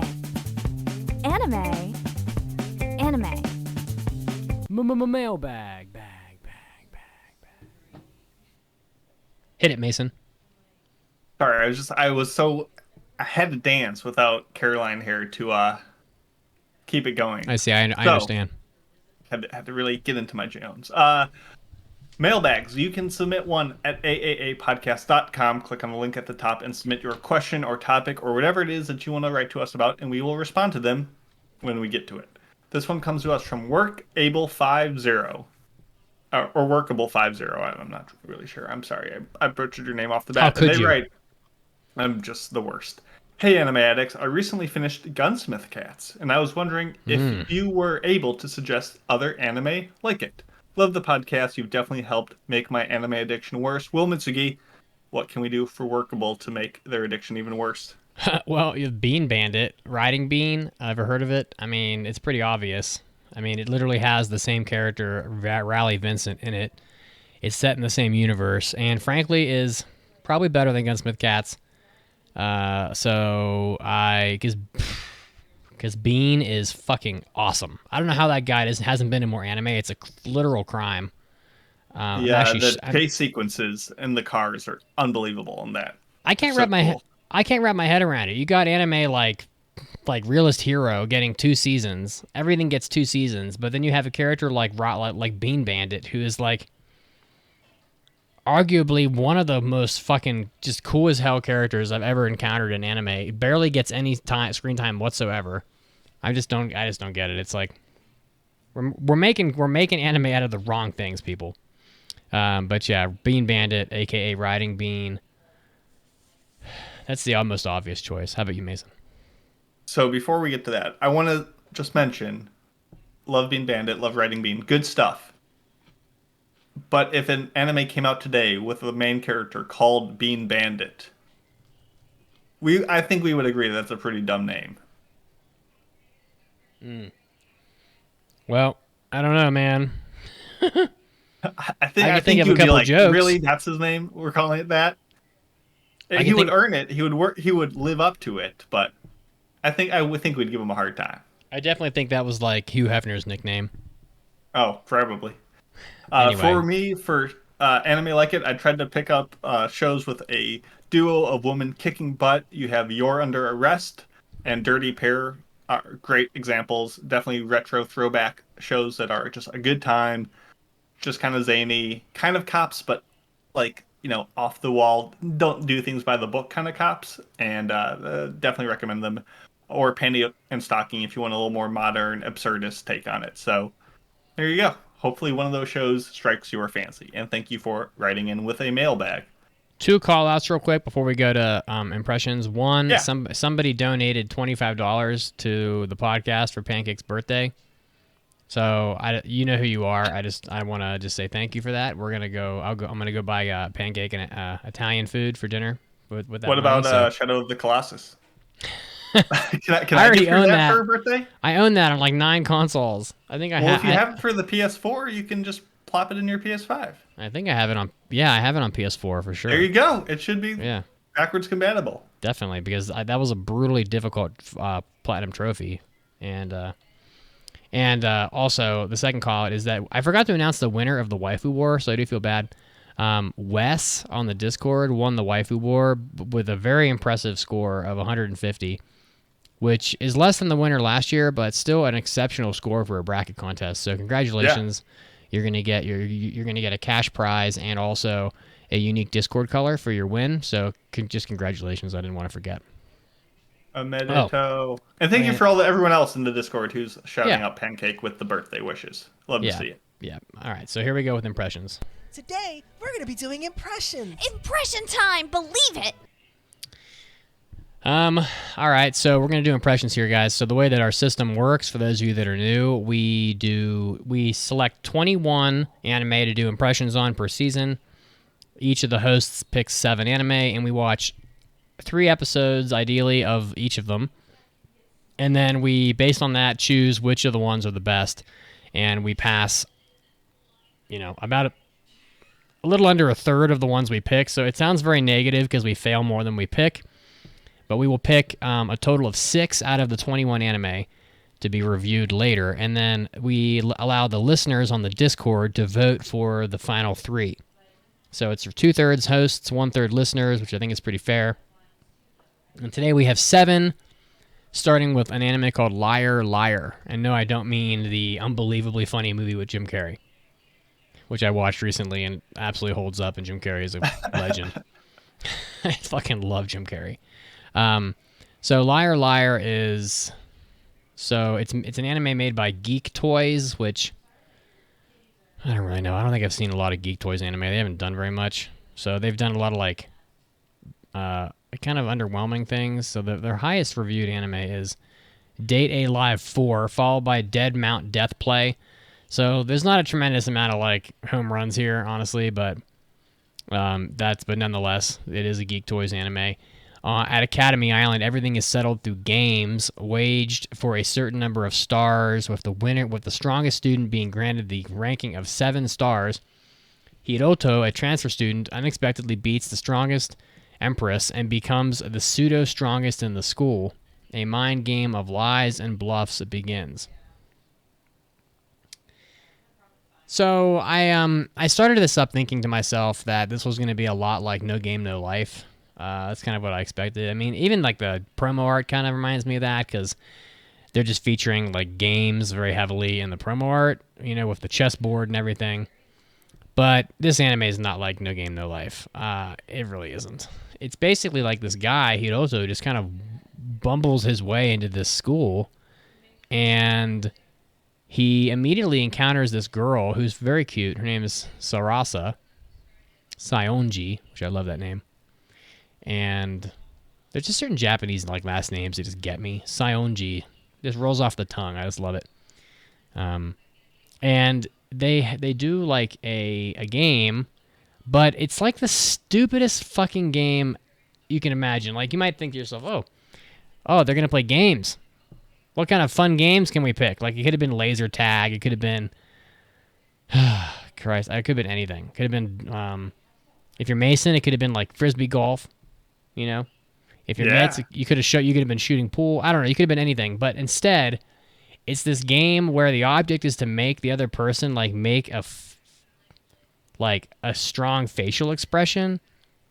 Like, I don't know. But basically, what happens is that like a strong facial expression. That's how they word it. Something like that, yeah. So basically, it'll make sense in a second. Like, what happens is he doesn't even understand what the hell's going on, and she challenges him, and he's just kind of standing around trying to understand what the hell's going on. Meanwhile, she's got a sword, and she's just trying to like hit him with it, and he's just kind of evading, just kind of stepping out of the way. And then the water sprinklers from the school kick in and spray water all over her, and she makes like a face because she's getting wet, and she loses because she made a face. He didn't even do anything. And then after that, like, you know, he gets granted like some power where he looks like he has 7 stars, even though he only has 1, but he can't use the powers of a 7 star, so he can only use 1-star skills. And so this like just a series of essentially little games occur where he gets challenged by different people because they think he has a very high number of stars, which makes him an ideal target for a lot of people. But I just don't find the games or the concept of this anime to be very compelling. It's extremely mid. In fact, it's probably less than that. I do think that Sarasa Saionji is a very cute looking character with a good design. She's probably the only good thing about this anime. I really like her red hair, but the anime itself is just not good. I mean, I essentially knew immediately that this wasn't going to be a very good pick. But I watched, I watched, as much content as I needed to, even though it was pretty obvious within a few minutes that this anime was not very good, because not only is it like not very interesting as far as the story, but it's also doesn't look very good. It's just not, it doesn't have a lot going for it really in any capacity. And on my anime list, it's a sub 7.0 anime, which essentially means it's, most people don't think it's very good. And I tend to agree, so this one's going to fail. How about new?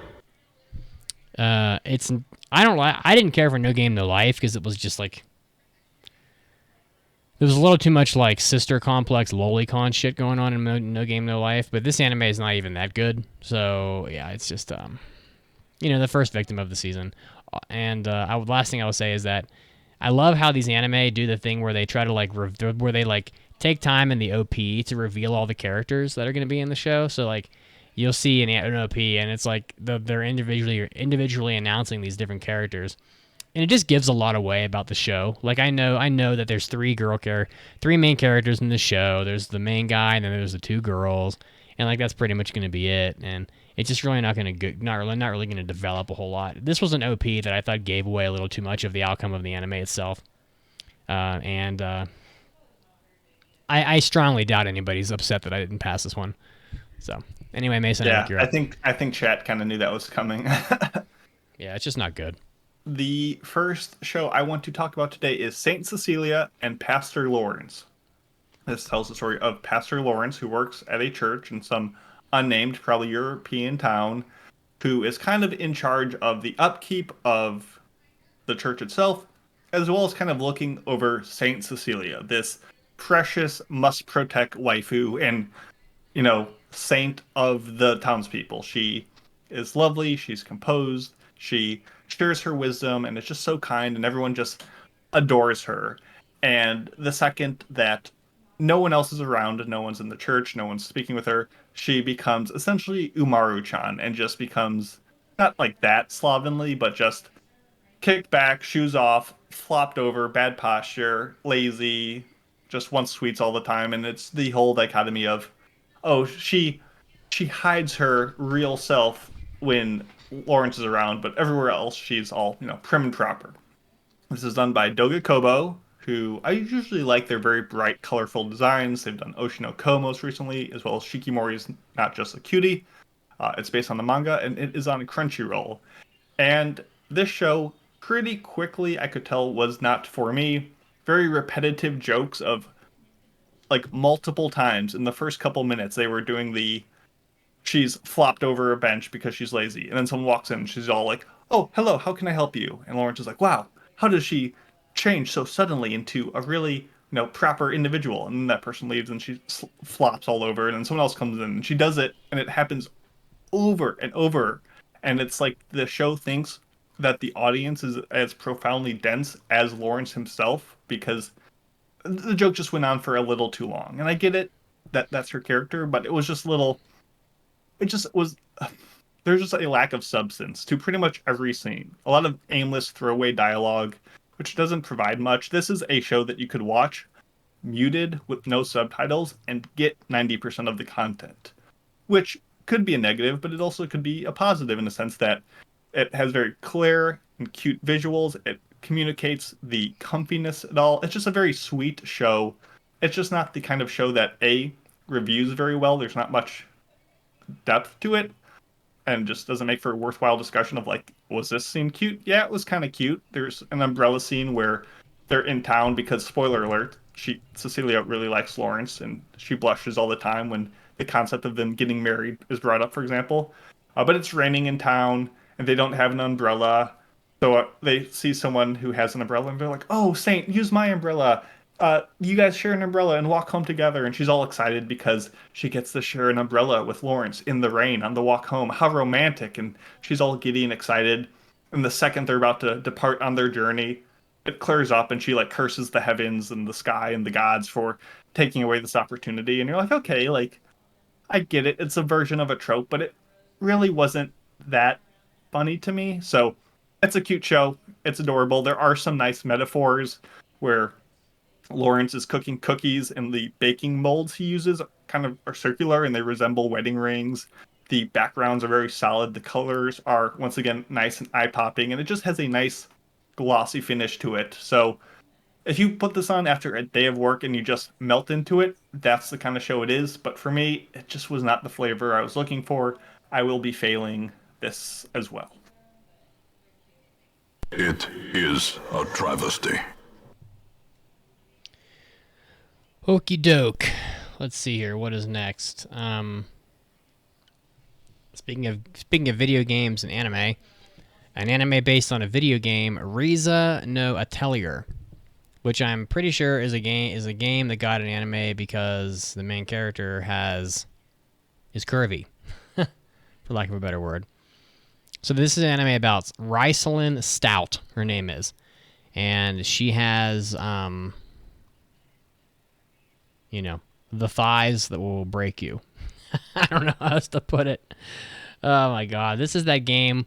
This is that Atelier game where the girl has like she's wearing like thigh high socks that are way too small. So so her thighs like gets basically bulging out of her socks like ridiculously. Anyway, so this is just this has a 48-minute first episode, and as thick as her thighs. Yeah, exactly. The first episode is fucking ridiculous, and it is based on a game, and it's about the game came out quite a long time ago. Actually, I mean it's not new at all. So Stout Ryza is kind of bored with her life on this island, and she is like has a thirst for adventure, I guess you could say. She's got two friends who are whose names are Lent and Tao. I don't know what the hell Tao does, but Lent is kind of like a swordsman, so he's like a guts type. He would cry and shit his pants if he ever had to fight guts. But I mean, to be fair, anybody would. Fair enough, but this guy's he's a little bit of a larger person with a big sword, so that's why I don't know, a bad comparison, but one day there is like a group of people that come to the island, and their names are Lila and Empel, and they're alchemists, and they're looking for somebody, I think, as the story goes. And she wants to be trained by them because they're off on like this adventure, and they're fighting like some really low level like pixie monsters, but they're still losing. And then like these alchemists come in and they throw some bombs at them and blow them up, and they're like, "Oh my god, you're so powerful and cool! Like, I want to go on adventures. Teach me how to be an alchemist." So, the guy's like, "Well, I don't really have time to teach you, but maybe if you show promise, I might be willing to." And so Empel gives like Ryza all these like plants and things she needs to gather, and so she goes out and she's gathering, and there's really not a whole lot to it. I mean, this anime pretty much begins the same way the game does. I didn't make it very far in the game because it's bad, but I did make it about 2 hours probably. And my expectation with this anime is that, by the way, this is a Linden Films anime, which is a little better than Geek Toys, but my expectation is that she will leave the island and will go on like her own little adventures, but there's not going to be a whole lot else. This anime isn't horrific. The main drawback with this show is that it's boring. There's just not much happening. I mean, if you want like as slice of life as you can get from a fantasy anime, like this is probably it. Granted that there's like slime monsters and evil pixies and stuff like that, but because they're just kind of like living life, Ryza's family is like from a farming family. She doesn't really, I don't know. It's just not very interesting. It's not bad, though. Like, I wasn't offended by it. It's better than Liar Liar, in my opinion, but still not worth passing.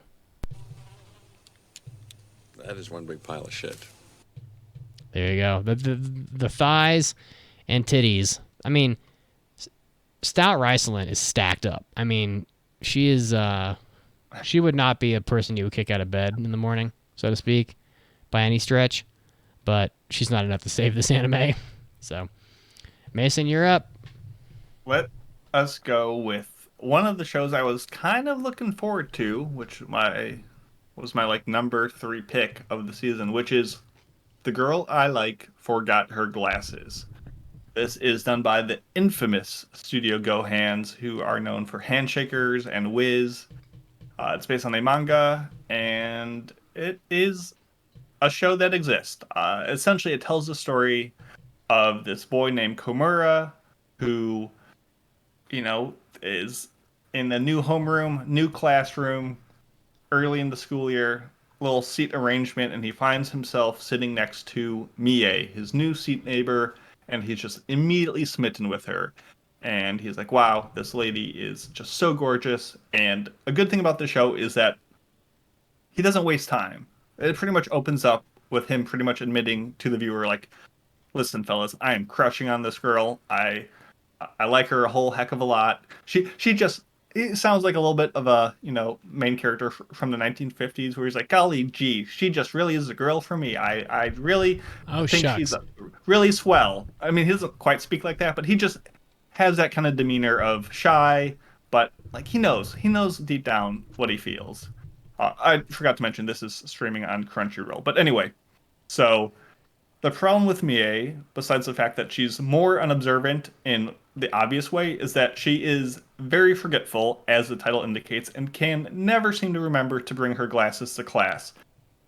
Which Mitsugi, if we ever have to watch the show, would easily complain about the fact that how someone can be so visually impaired but not notice that they can't see anything. I can't even walk outside, but Yes, and they try their best to try to justify it, like, oh, she lives right next to school, so it's not like she has to walk very far, but also she is very, like, inadequately, she cannot do anything without her glasses, which means that she relies on Komura a lot.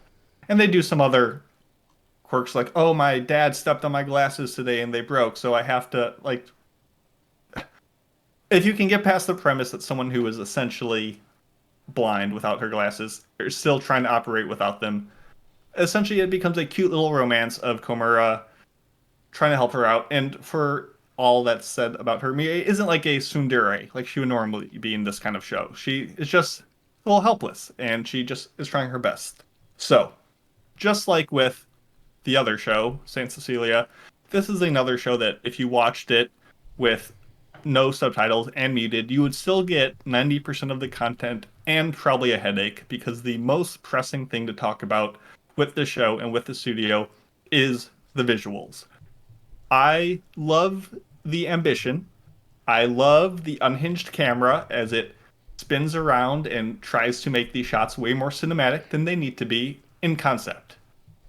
The artistic choices that they make are really just a distraction, if not outright nauseating. Very nauseating. I said in my first take that GoHands is a studio that asks if they can do something before they ask if they should. And really, it just, I don't know, it's hard to watch sometimes. And I like the idea because they are jazzing up an otherwise bland romance with, whoa, look at these Gorgon-like hair physics and this camera that like swerves between the chair legs and a table to like get this. It's strange, and it's not always tastefully done. There are shadows and reflections just abandoned. And I admire the balls of the studio, because in the opening shot, which has one of the worst foreshortenings of this awful school building on this awful layering of characters over this awful sea of artificial grass, that's when they're like, that's where we're going to slap our company logo. GoHands, right there, at like the worst possible looking image. That's where we want people to know. Of course. That was us. Like, yeah. Only we have the audacity to make something that looks like this. Yeah. And I don't know. That aside, they do tone down the visuals a bit later on, but you take away those visuals and it just becomes a story of this overly nervous boy with a forced romance that is just a bit past the point of being enjoyable for me. It has some cute moments, but it fails at the end of the day to be really compelling for me. So it's unique to watch, at least to see what anime could look like if there were a lack of restraint. But overall, I think it really just isn't an enjoyable experience. Actually, I enjoy much more The Masterful Cat is Depressed, the other show by GoHands this season about the massive cat that just takes care of this overworked office worker. Once again, if you're going to ask me why the cat is human-sized, and by human-sized, I mean like 7 feet tall, I can't answer that. It just is. They bring it up, and they're like, well, cat, why are you so large? And he's like, I don't know, because if I don't, I can't take care of you, and you can't make money to get me cat food. It's a little bit cartoonish, but it's actually like way more charming than a show like this. So check that show out. It's kind of a fun time. But the girl I like forgot her glasses. I could maybe see this coming back because people seem to be behind it. Oh I think God, the manga is please, really beloved. no. But it kind of gave me a headache in a lot of different ways. So I'm going to fail it. But I urge everyone to at least watch the first couple minutes just to experience nightmare fuel. And with that, I will be failing you.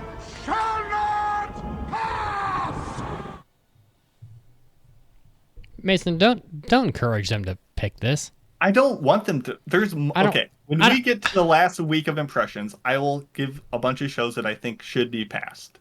And that I cannot handle a show called with a title like that. It would not be this one. I think this one, the appeal is front and center, and I don't need to watch 11 more episodes to understand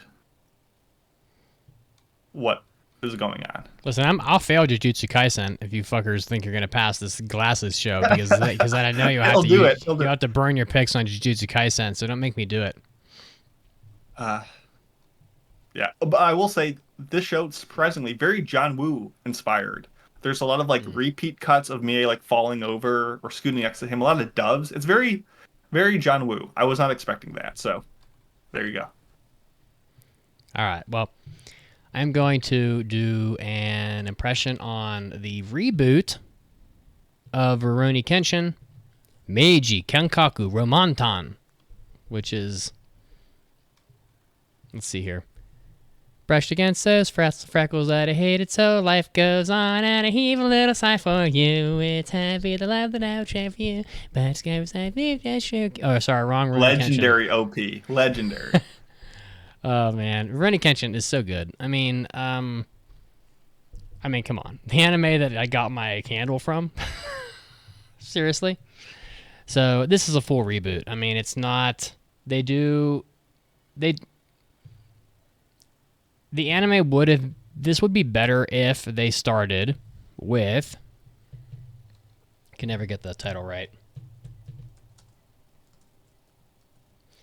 It would be better if it started with the Suiokuhen OVA content, in my opinion. Now, you would fail to reproduce that. Good fucking luck. The Rurouni Kenshin Trust and Betrayal OVA is a masterpiece. I don't want to hear anybody argue about it. I won't hear the arguments. Well, guess what, Mitz? It's a really good show. It's a really good OVA. It's fucking amazing. I'm not going to argue with you on that. It's classic. The Kenshin backstory is some of the best shit anime has to offer. And this anime doesn't go into it far enough, just like the original didn't. They do spend about 7 minutes, maybe, of the first episode on Kenshin's backstory, but boy, you really miss out a lot. And to be perfectly honest with you, they reference the Batosai and all these things that you're just supposed to know about a lot in the anime, but they don't really provide the backstory to give you the context. I mean, Kenshin was a character that killed 1,000 people during the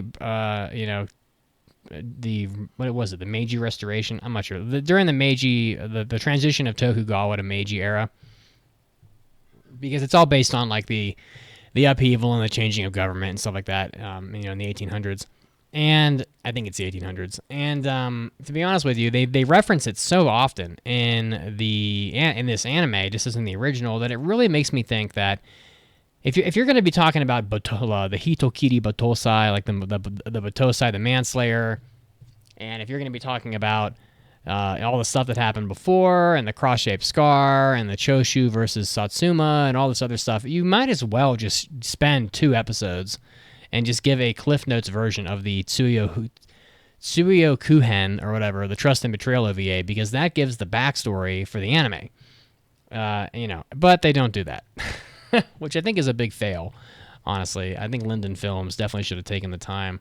Maybe they were scared of it. I mean, they might have been like, well, we'll just fuck this up anyway, because there's no freaking way we're going to be able to do this as well as it was done before. And I get it, but they don't do that. So this is pretty much an exact reboot of the original. It starts off with people who are basically adopting Kenshin's name to commit crimes and slandering the name of the Kamiya dojo, which is Kaoru's dojo. And then, in the second episode, Yahiko Myojin comes in, and I haven't watched the 3rd episode yet, but I'm sure that Sanosuke Sagara is going to come in, and he'll probably be in the 3rd episode. And it's essentially just exactly the same as the original. I don't understand exactly why this was needed.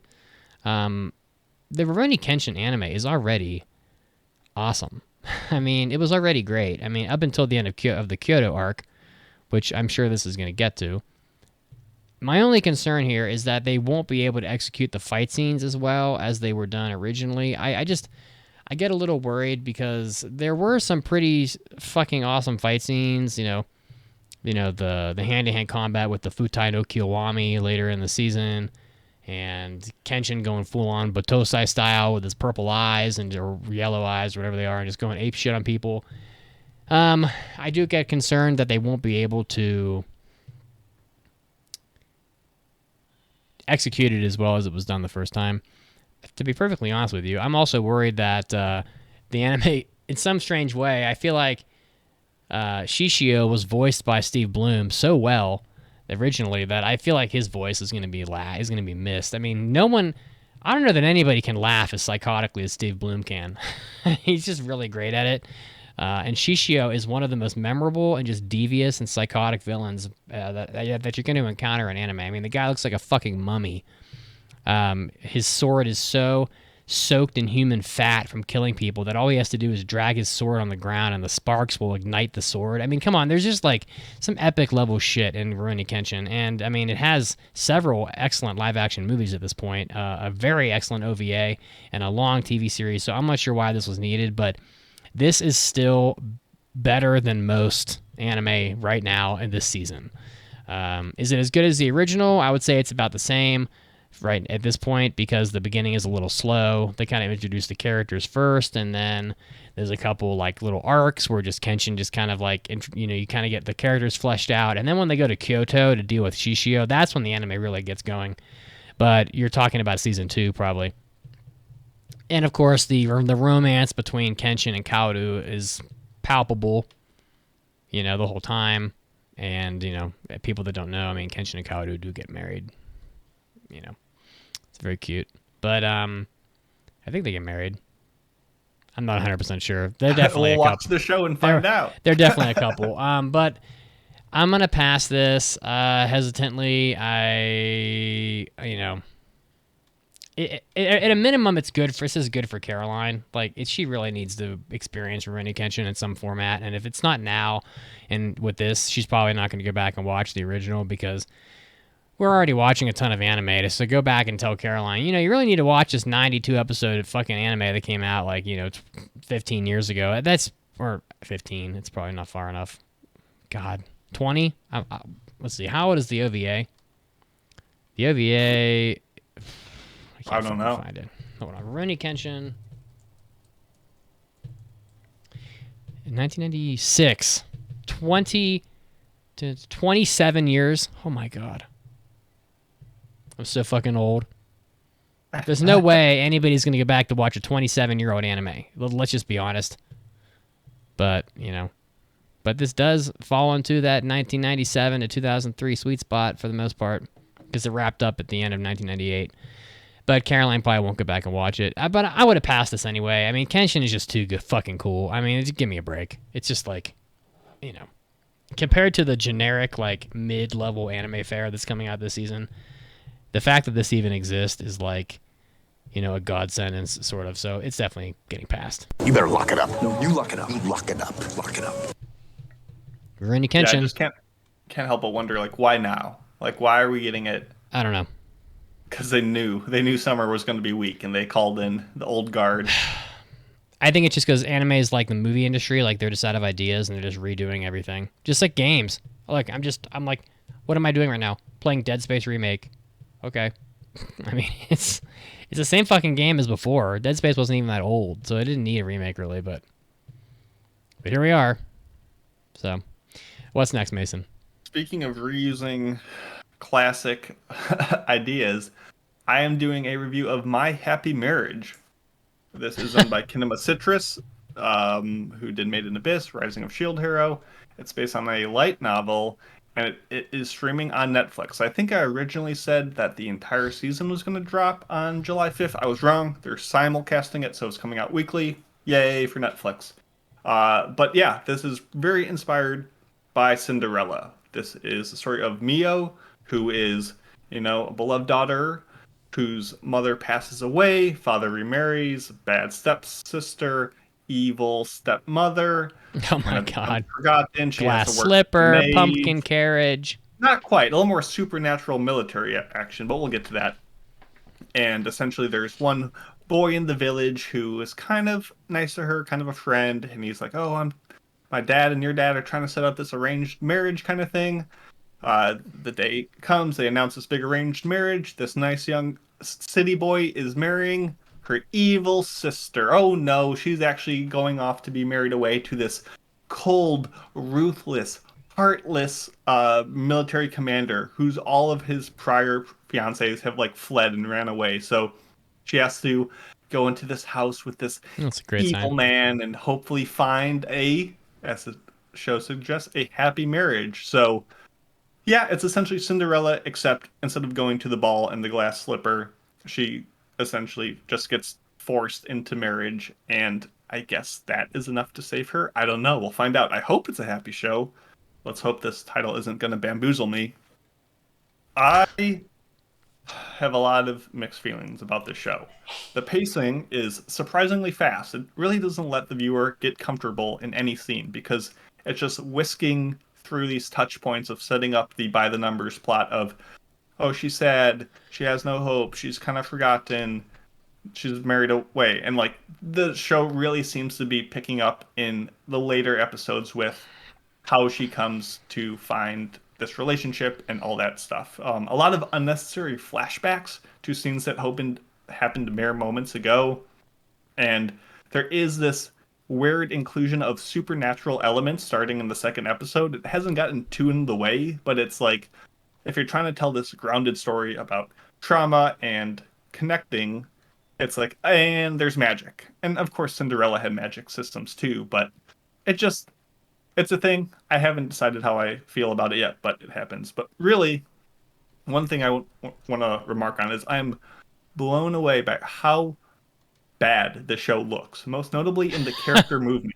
They feel like these hack job CG puppet rigs where limbs and necks snap into position as characters some fucking Silent Hill shit. It's you watch this introductory conversation between Mio and the nice boy from the town, and he just the way that their hair moves and their eyes move and their hands whip around, it just feels like there's not enough frames to connect the dots, and it just is very snappy in a way that I don't really enjoy. The backgrounds are muddy, the character designs are kind of lackluster, the color palette is just overly tinted. It's just kind of not very pleasing. It's not all bad. There are some nice parallaxing effects when it's revealed that she's not getting married to the person she thought she was getting married to. The music provided by the talented Evan Call is another highlight, taking an otherwise drab flashback sequence of Mio's history and journey into her unknown future and just adding this great little piano ballad that really adds a lot of emotional depth to it. So that's good. Obviously we often complain about romances that the entire time is setting up the romance, and we kind of are skipping around that with the forced marriage component, but in a similar way, she and her husband aren't really in a relationship. They're just in a relationship on paper. So the story is still a romance of learning to accept and learn about one another. So there might be something there. I don't know. It's just, it makes sense because at this point in the show, Mio is a bit of a mess, and Kyoka, the husband, yeah, she's kind of cute, but she has not much of a personality. She's very kind of sullen and bland, which makes sense. She was just trodden upon by years for those closest to her. So it makes sense that she is a little too featureless and muted. It's very similar, I think, in tone in a lot of ways to Violet Evergarden, where she's going to start off as very mechanical and dour and I cannot make waves, I cannot draw attention because I will get reprimanded. And she will hopefully, and I think this is the key to this show's success, is her gradual acceptance of herself, people's acceptance of her, and confidence to be the person I think that she would have been had she not gone through this traumatic events as a child. So there might be something there in her personal growth and the connection that she can have with her new husband Kyoko, who's really just more of a jerk than this like egregious like terrible person. So as the show stands, I would absolutely not pass the show. There's a bunch of issues with it that I just don't really love the messaging on, that I just don't think are all that great. But there is potential, considering how crummy the rest of the summer field has come up. It's kind of like... Yeah. It's not finding a diamond in the rough. It's like finding a jelly bean, and you're like... It's an all-right flavored jelly bean, so I'll just like dust off some of the mud and dirt on it. Is it a Jelly Belly? It's fine. It's not awful. I just think on a critical lens, it falls flat, but there maybe is some potential. It's not a good show, but like it might be. And my other shows are not really cutting it. So I am, for today, tentatively passing. What? My happy marriage. Tentatively? There's... What does that mean, bro? I don't know. I'm passing it today. I'm passing the show. Oh. But man, I might think better out of it. I might think better by the end of the season and be like, no, I can't do it. But I think I'm gonna get to the rest of the season and be like, there's just not much other stuff I recommend. And I think this show, more people tend to be digging it. So I will be passing it.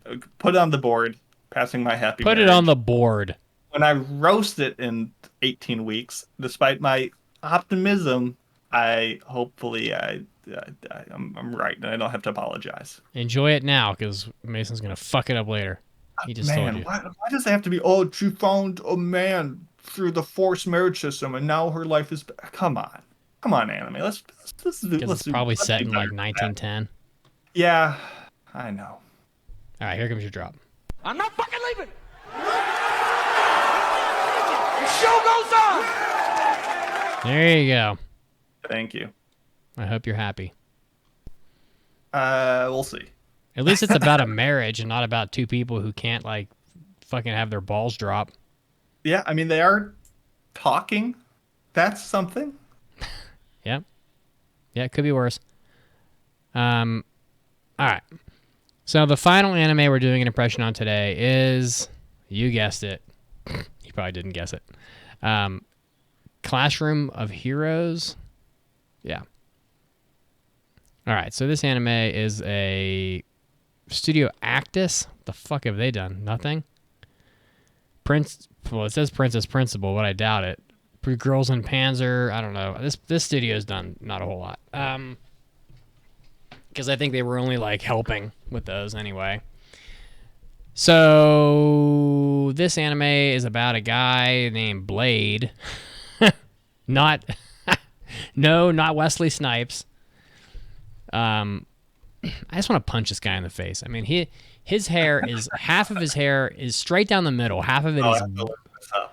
He looks like one of those black and white cookies that they sell at Starbucks, where like straight down the middle, it's white, is stark white on one side, and then jet black on the other. I'm gonna go on a detour. I was following a car a couple days ago, a Mercedes Benz that had this exact like color scheme to it.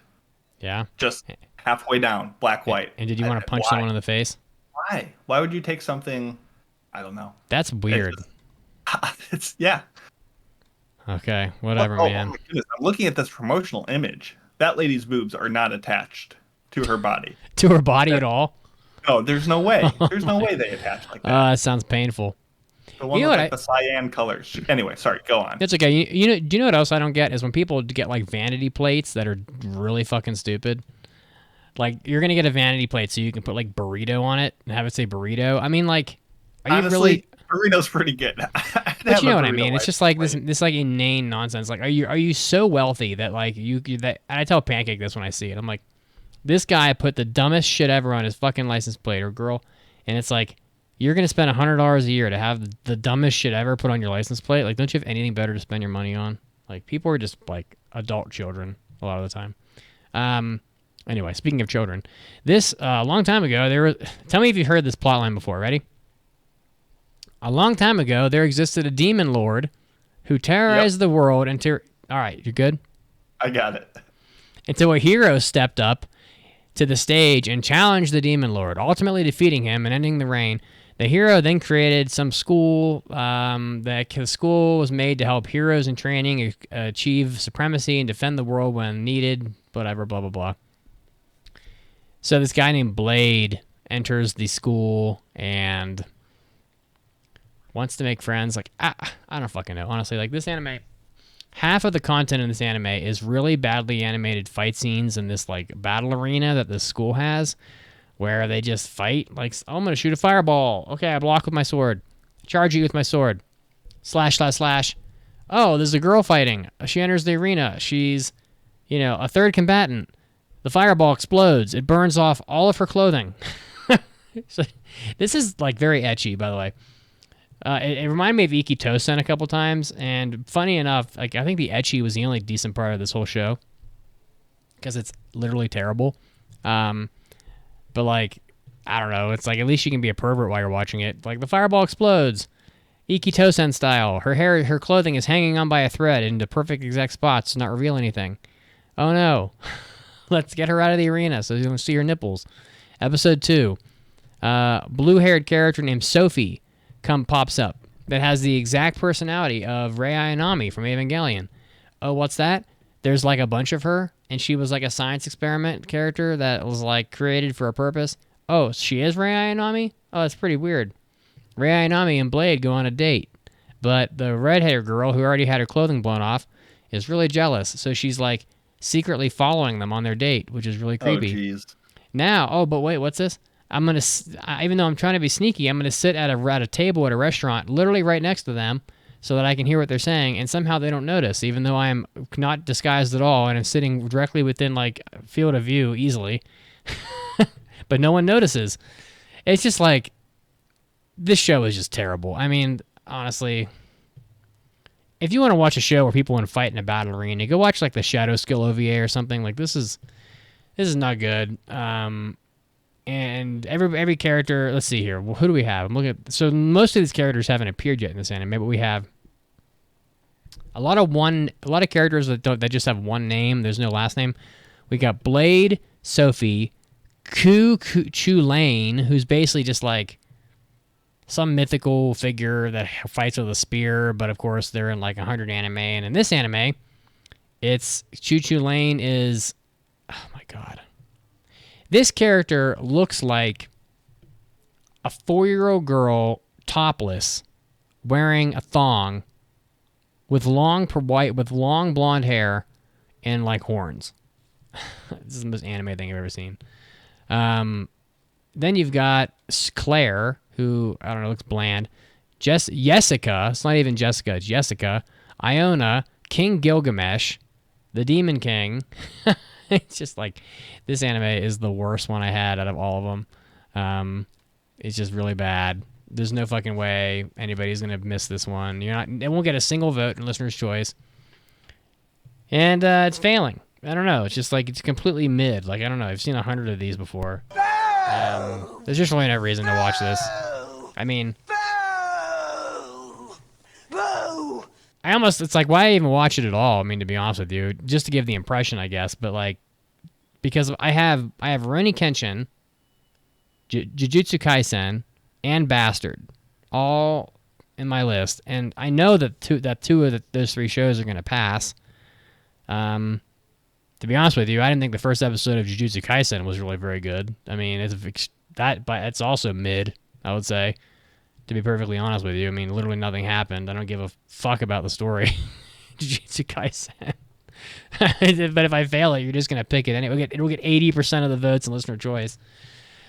Anyway, yeah, but like, yeah. I mean, I'm excited for things like Rurouni Kenshin. I'm sure you guys are gonna pick some good stuff.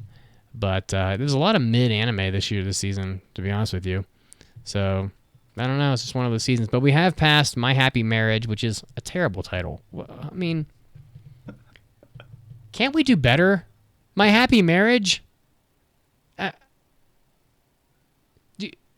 mean, certainly something in that anime happened in the plot line that would drive a title beyond My Happy Marriage. I don't know. It's a pretty sad anime so far. Shiawase Kekon. I don't know how you. It's just like. Yeah. You just pick you just have some animes, Mason, that just have titles that just sound like they don't give a fuck. Like they were like, I wrote this whole story. We have no title. What do we name it? Oh, I don't really care. Do whatever you want with it. Okay, well, have my happy marriage. How about that? Sure, why not? I'm drunk. That's how anime kind of is these days. I don't know. Tell me exactly what the show is about in the title, please. It's like the old Dragon Ball episode titles. Goku and Vegeta clash. A Super Saiyan is born. Frieza dies. The episode titles are the show name. Jesus. Yeah. A new Super Saiyan appears. Frieza's defeated again. Enter Trunks. Who is the Ginyu Force? Yeah, Captain Ginyu. Captain Ginyu body swap with Goku? Exclamation mark, question mark, exclamation mark, question mark. Anyway, yeah, so we passed Rurouni Kenshin and My Happy Marriage, which, I'm sure we're probably the best two of this list, I have no doubt. But yeah, next week we're going to do a whole lot more. Hey, I'm not going to be here, so I will do my remaining... Yes, I know. Going to Cozumel with my wife, wedding anniversary, very fancy. You can catch me eating shrimp and being drunk on the beach in Cozumel, but naked. Next weekend. Okay, yeah. No, we're gonna go snorkeling with whale sharks, and I have another excursion planned that I can't tell you because Pancake doesn't know and she's downstairs.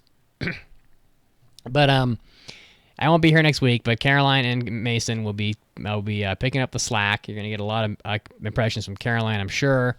Mm-hmm. And I will be back the following week to wrap up my remaining 3, which is probably good because Bastard doesn't even come out until the 31st, so can't even watch that yet. But it'll be out pretty soon. But let's see here. If you guys want to follow us, we're on social media. We're on Facebook. We're on Twitter, Instagram, TikTok. But most importantly, if you go to the website, like you can just go to AAADiscord.com. Also, you can get there from the top of our website, which is AAApodcast.com. Again, if you want to support, you can go to our website and do it that way, or you can go to Patreon.com, support the podcast. Lots of additional content. A lot of time gets spent on this podcast, so share the love, I guess. And and we have web hosting renewals coming up, which blew my socks off if I fell over. It was pretty expensive. But hey, if you can't do any of that, just go write us a review wherever you listen, because that helps out too. Next week we're going to continue our impressions, as I said, and we're going to do an after party right after this. So stick around if you want, and we'll see you then. Bye bye, guys. Deuces.